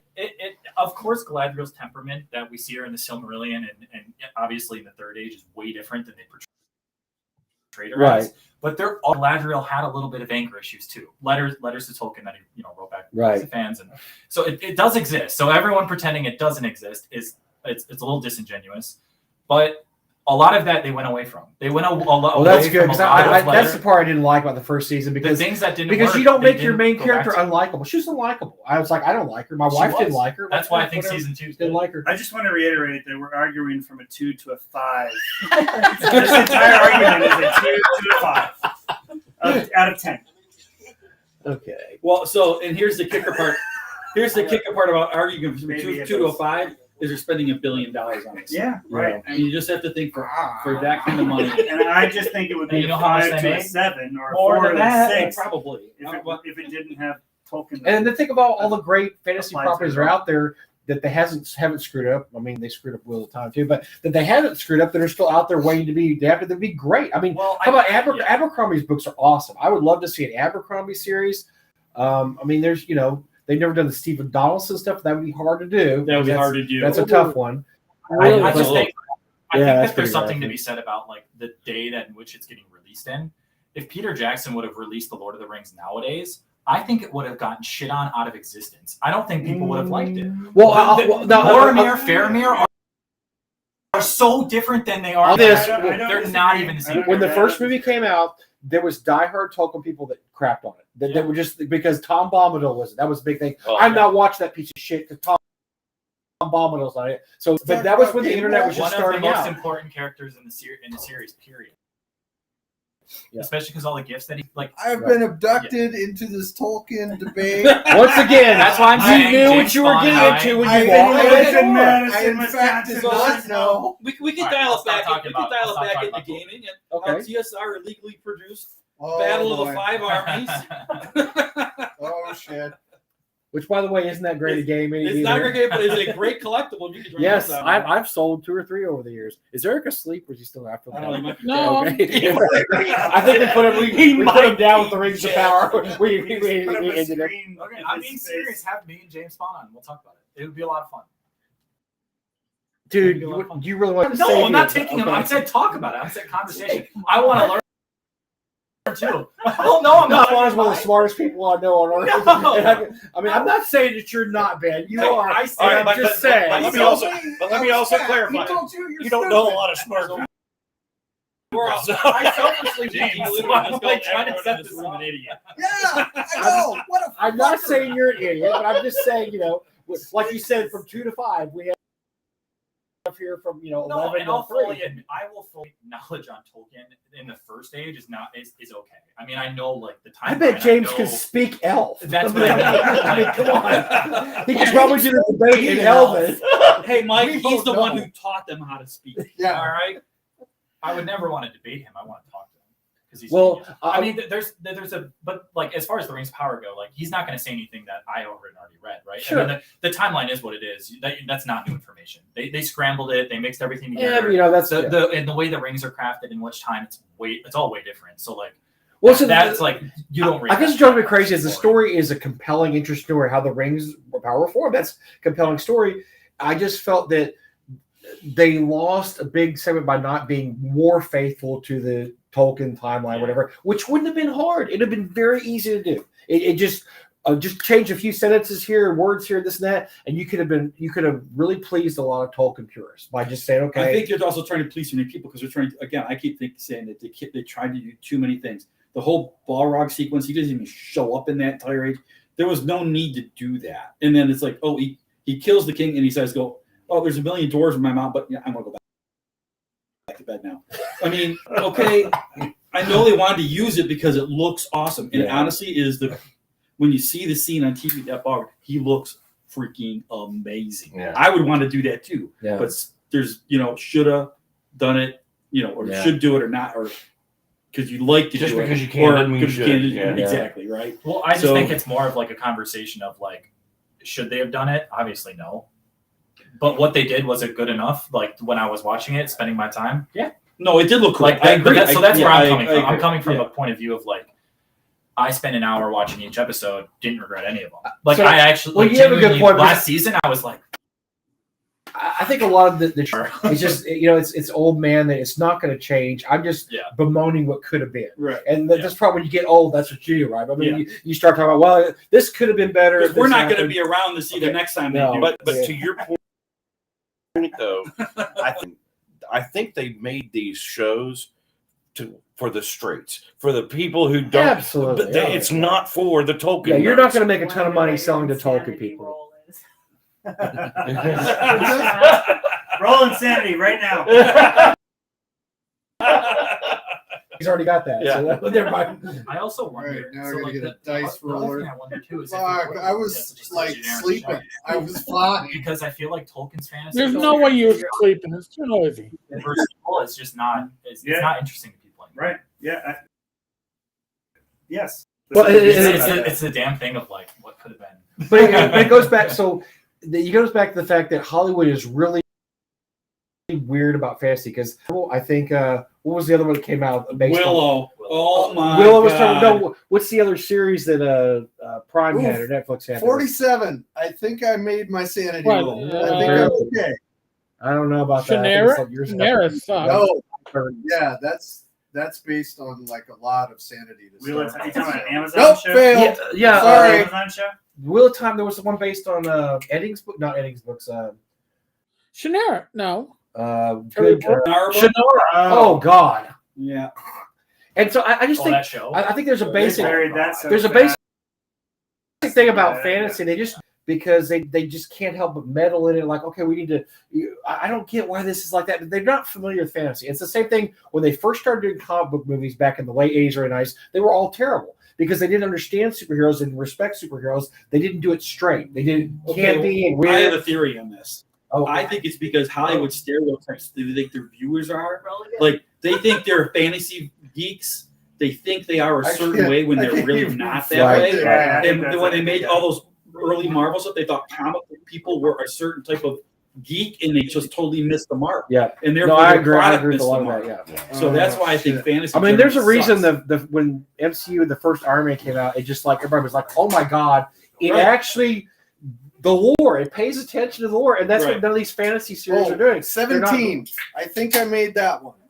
Oh, who's our next special guest? Not by a lot, but Come on, I'll we're having give we wanted to Come know what on it's going to down. take to get you to watch the Rings of Power, parts 1 and 2, or season 1 and 2. You get a just collect me. Okay. Okay, well, that's out of the question. I guess we'll stick with Ben and James Bond. yeah. Well, he just said Alrighty then. he wants to debate James Okay. Bond on the Rings of Power that it's Yeah, not I'm terrible. gonna make another check because Ben I don't Bond. know what it tested. Terrible. Nope, we already did that. He said it's not terrible. YouTube, but it's not terrible. Will Time's I hope horrible not. too. It's terrible too. I'm just gonna keep. This I have out. another question. You want me to really light this room on fire? Oh, Oh. damn. No. Yeah, come on. We got 20 minutes to We got time. Do it. Yeah. Burn No. it down. I did No. not make it once again. I have failed 2 sanity rolls. I'm just gonna start. And there's no difference pissing. between. There's no difference for nothing. It's the same.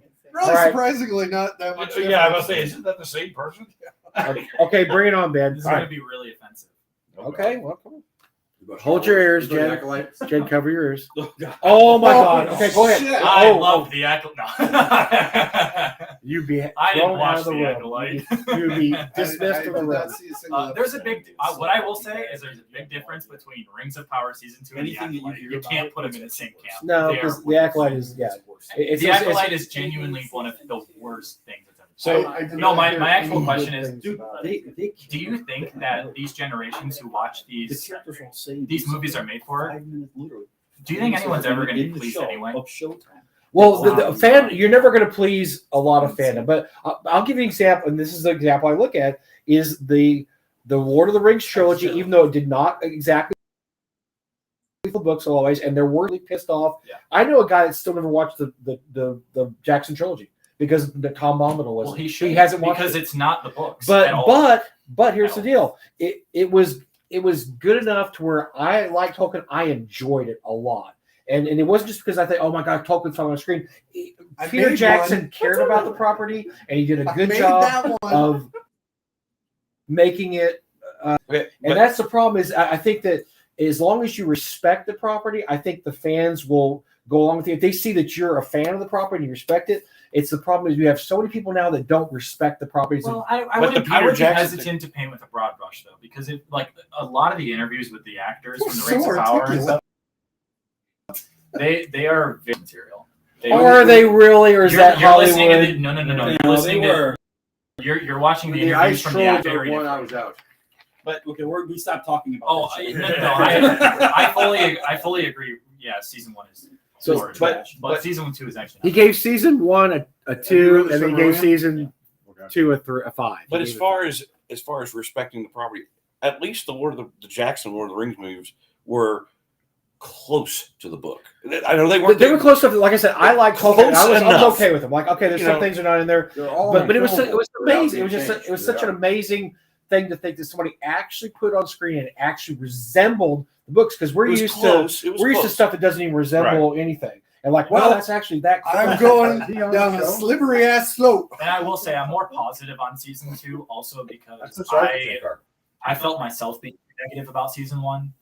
Like I was one of those. I was. Just Well, it's so easy to annoying. focus on the crap I was parts and so. go on I and was on. so and on. toxic. Yeah, I was so toxic. I feel like you guys So are bad. talking in code about Watsy fucking up D&D and just won't say the words. No, We already no. talked about it. Trust me. I We already- said that very clearly too. Oh, Yeah, okay. You know, See, when you I made my snooze, you opinions lose. We already See- talked about See, that. that's the loss of sanity. I didn't hear or know. What are any you of down that. to now? You must be No, going no, through this a is before temporary you. insanity at this point because you've lost so much sanity. I mean, When did that start? 87, lost some more. I met him in 2015, and I think that sanity started dropping off. that's what I say. It's not changing him. He's losing sanity every minute. It's not changing him one bit. He's the same I know, person. it's like I can't tell the insane. The meter from Joker makes some insane, I guess. compelling arguments. No, that's I'm another good just point. saying. That is your newest favorite movie, Skeeter. Why don't you talk about the new Joker that just came out that you love? So You much? shut Oh, your wow. Did you tap dance? talk about no. I Do didn't, one of the I didn't- numbers. I Sing didn't for see us. it. I didn't see it. I'm not even gonna watch Because it. that's what everybody that He's saw the lying, first he's movie seen it wanted. 3 times. Everyone He the tapped first me every movie, time they he all clamored for a musical for the sequel. Everybody I know clamored for it. No, I believe we did not clamor for that. Everybody coming out of the first movie. That's exactly what it said. Yep. What the hell? Boy, is that would be great for a Yeah, sequel. We need a sequel, but we need a Yeah, musical. that's right. Maybe Lady Gaga is available. I mean, that's what everybody I knew said. Ooh, Everybody. No. Oh, wait. Not No. one human Eric alive has said that. something to say. Yes. I'm very upset. No. This is Yeah, why Mike, there was a I think board- the Rings of Power is fine. Yeah, the there was a Joker board 2 full of exists. people who You know. "Oh, this is a great idea." Did you play It- Congo? it Now, lost- one person stood up Yeah, stood up I and said, well, let's back this train What, up for for the 72 hours? But Yeah, right. they it said they went ahead with it and they've lost Dragon- $200 million of of money that's just gone because Yeah. they blew the chance to, you know. And I don't know if you heard the story. So Warner the first movie, they didn't think it was to succeed. They didn't pay for it. They got outside investors who made all the money from Joker 1. So they built again. So this is all going to go in Warner's pocket. They were all excited about the sequel because all the money we make this movie is going to go in our pocket. And instead, it's going to be a net loss. I'm wearing my $200 million. Wolverine shirt. Unbelievable. Wow. But that's once again people not Let's respecting. fucking go. Look, Tom Phillips doesn't care about. Oh, but my point is like that's why I think the Rings of Power season 2 is okay because it is okay. Like Nothing can be it's not like they. In fact, it's It's actually not like Celebrimbor still exists in a right now. You know, it's not like they're now just like. Well, I'll eventually watch it. Crazy good. You got me with Don't that. watch That was perfect time. We have chaos here, Eric. At the we have chaos. I think we'll pull the plug shortly. Okay. No more Only chaos. because all I'm getting is feedback from the other side because everybody's having such a great time. No, you took the hit. Finally, jeez. Oh, I'm sorry.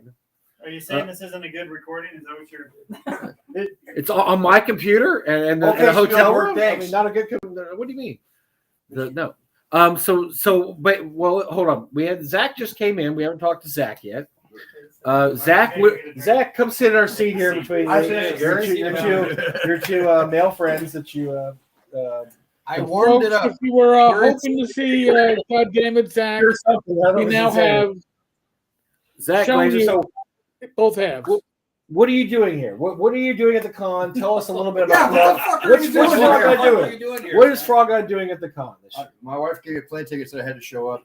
Okay. Besides that, I understand that. No, we are there to sell books. Oh, okay, good. What do you got that's new? You can't get out the booth tomorrow at 10. What do you got that's new? You can't? Why not? Yes. What's your new product? Okay, 61 new product. End of everything. But Alex Kammer's book is here for sale. We also have Tales of the Valiant for the Black Flag system, and we have Whisper and Venom for the first time here, which was written by me.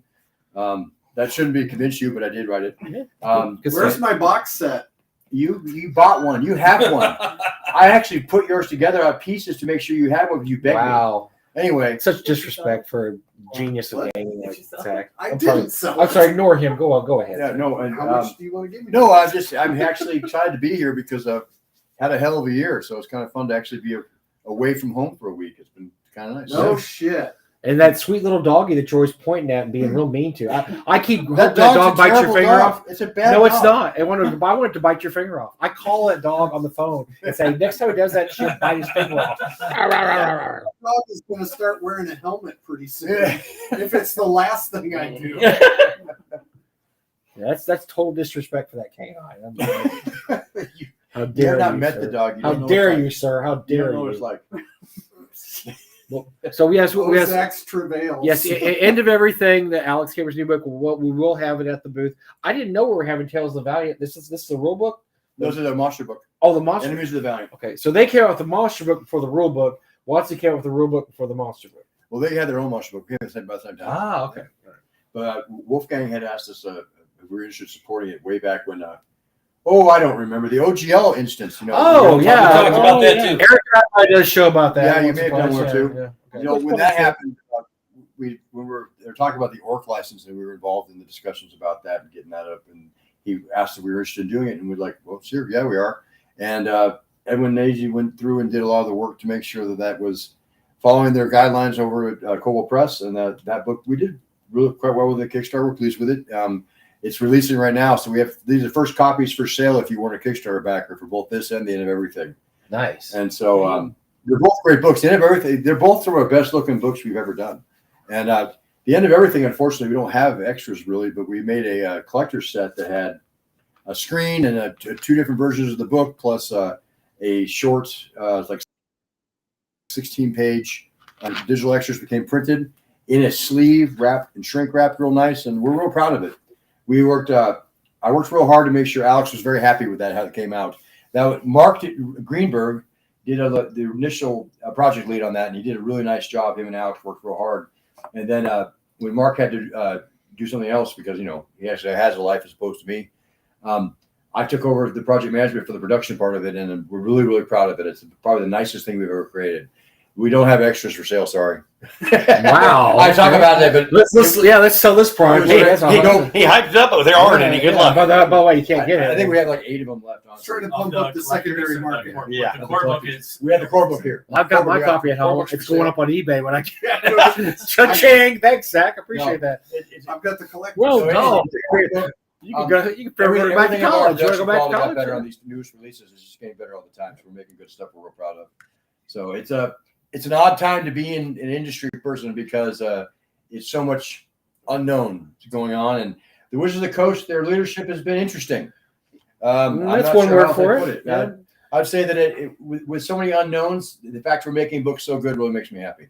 So I hope everybody Sound like they're former Boeing executives. Hey Well, I would say there's a lot of hope. I mean, they're Microsoft, Amazon.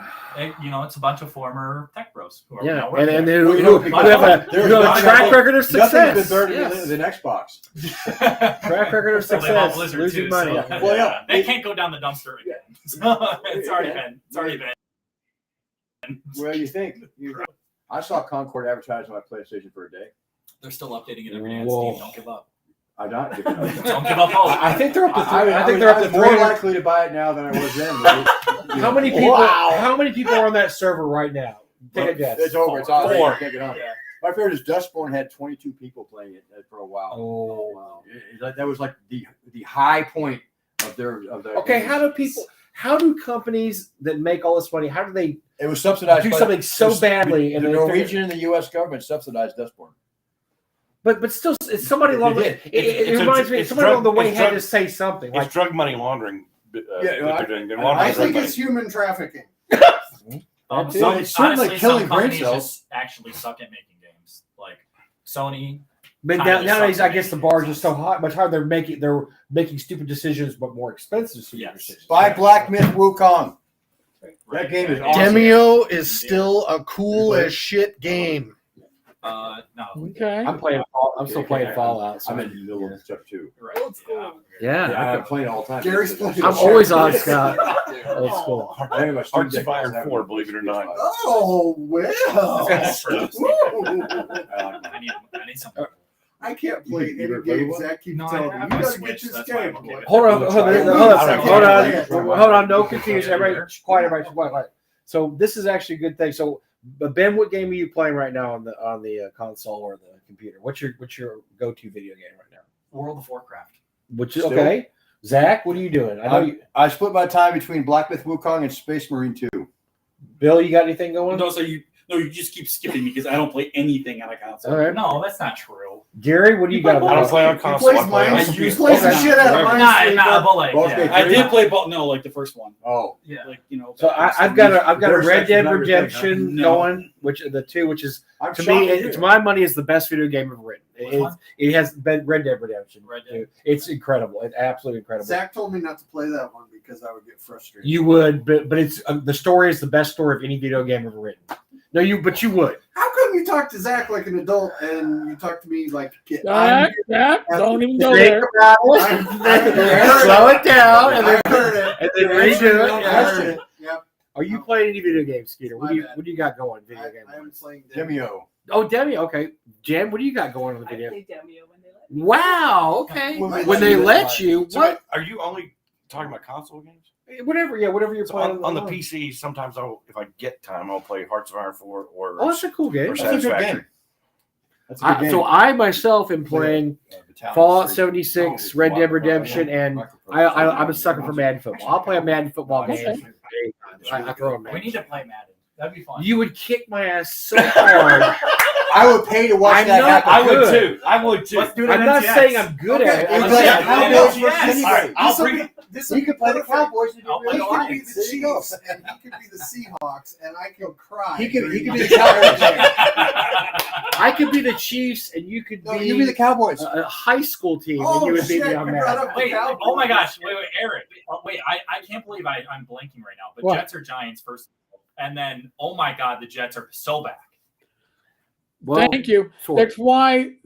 Listen, New York needs two teams to even have a chance of having one team hit 500. Which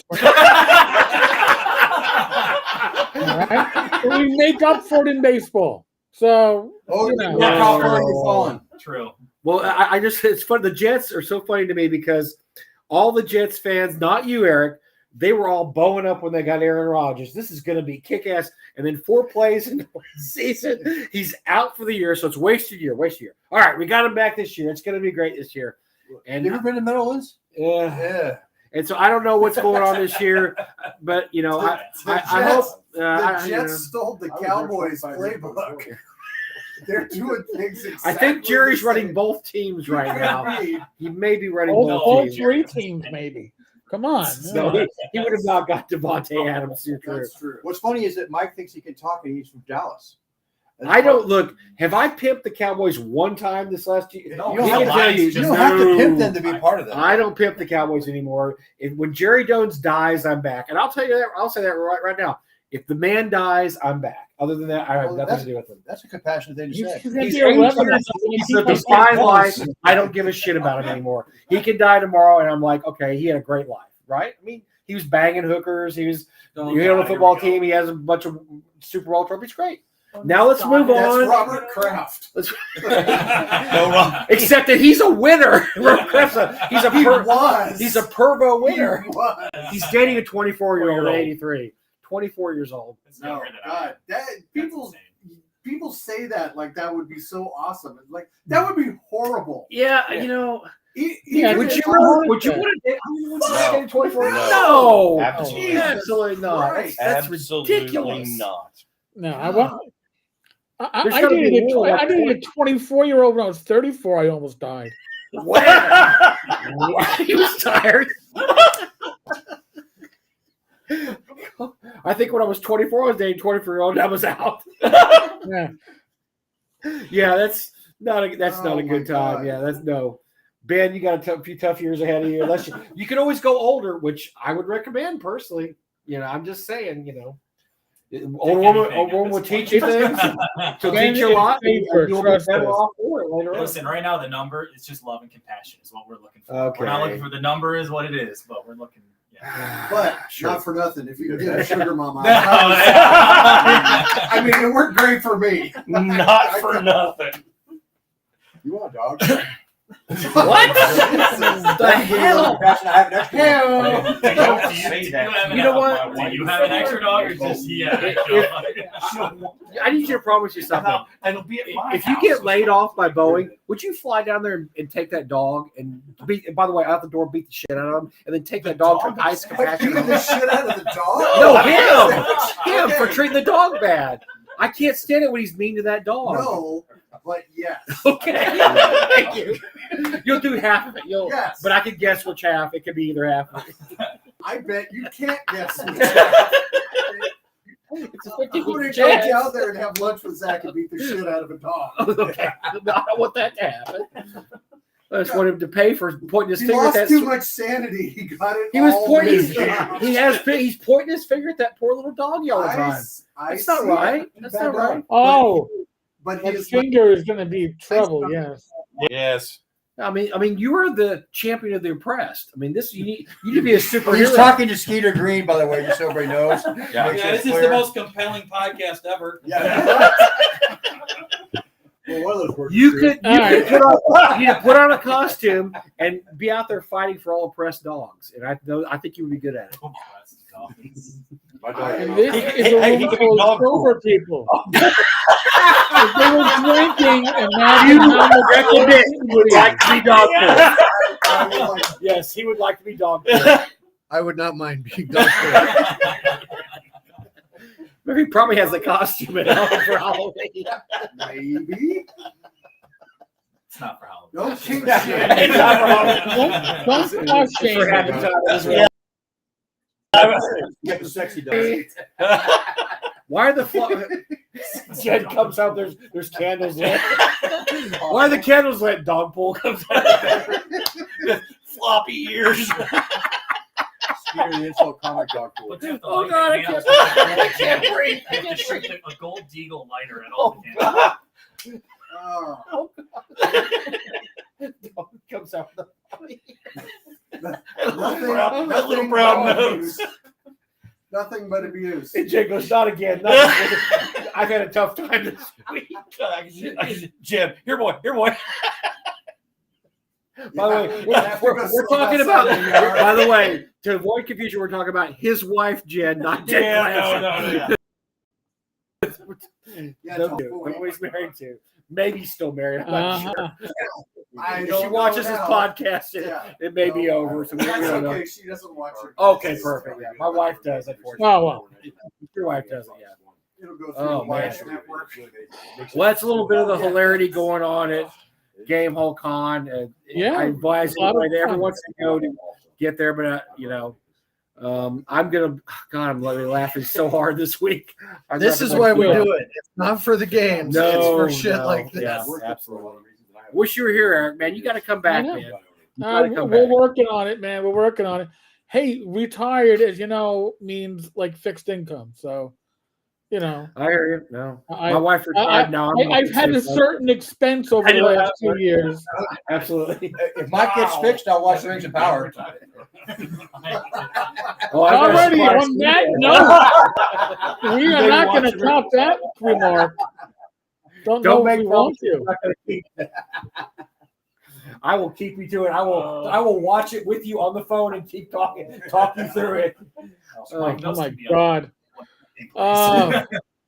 Matt Roberts did it. I could do it. Oh, sorry. The TMI there. Everybody ignore that. Love All right, gents, Matt ladies. Roberts. Because it'd be my, oh, man. Yeah, you need to call Peters. Oh my God. Or Matt. And again, you're all sober. If you guys were in touch, I can understand it. I miss you, Eric. All right, I hoping for a know. Subway series here, Eric. I wanted a Subway series that you could actually watch and not have to fight through. Thank So, you. I appreciate that. Yeah, that's And no, good. That I was- refuse to go. Even if I could get a ticket, I refuse to go to a game. Oh, no, it's going to be a It's, madhouse. be Absolutely freaking insane. massive Subway series, which I think is so delicious. If that happens, that'd be wonderful. All right, folks. So, yes. Thank you, everybody. Yeah, Thank so- you, everybody yeah, over there at thanks for Game being patient Over. with us tonight. We appreciate it. Night, Eric. Yes. Later, night, we'll be folks. back next week with some more shenanigans. Not as fun as this shenanigans, but other shenanigans. Yeah, it won't be this much fun. No. Insanity. All right, folks. We're going to log out. Next live stream tomorrow night, 8 p.m. with Don and Tom. And I think Gamers Health will be on Friday night because I'll be out in Long Island gaming on Saturday with like a mini con with Glenn. With Glenn Hallstrom, yes. My Yes, buddies. Glenn comes Nice. in tomorrow to the city. Good times.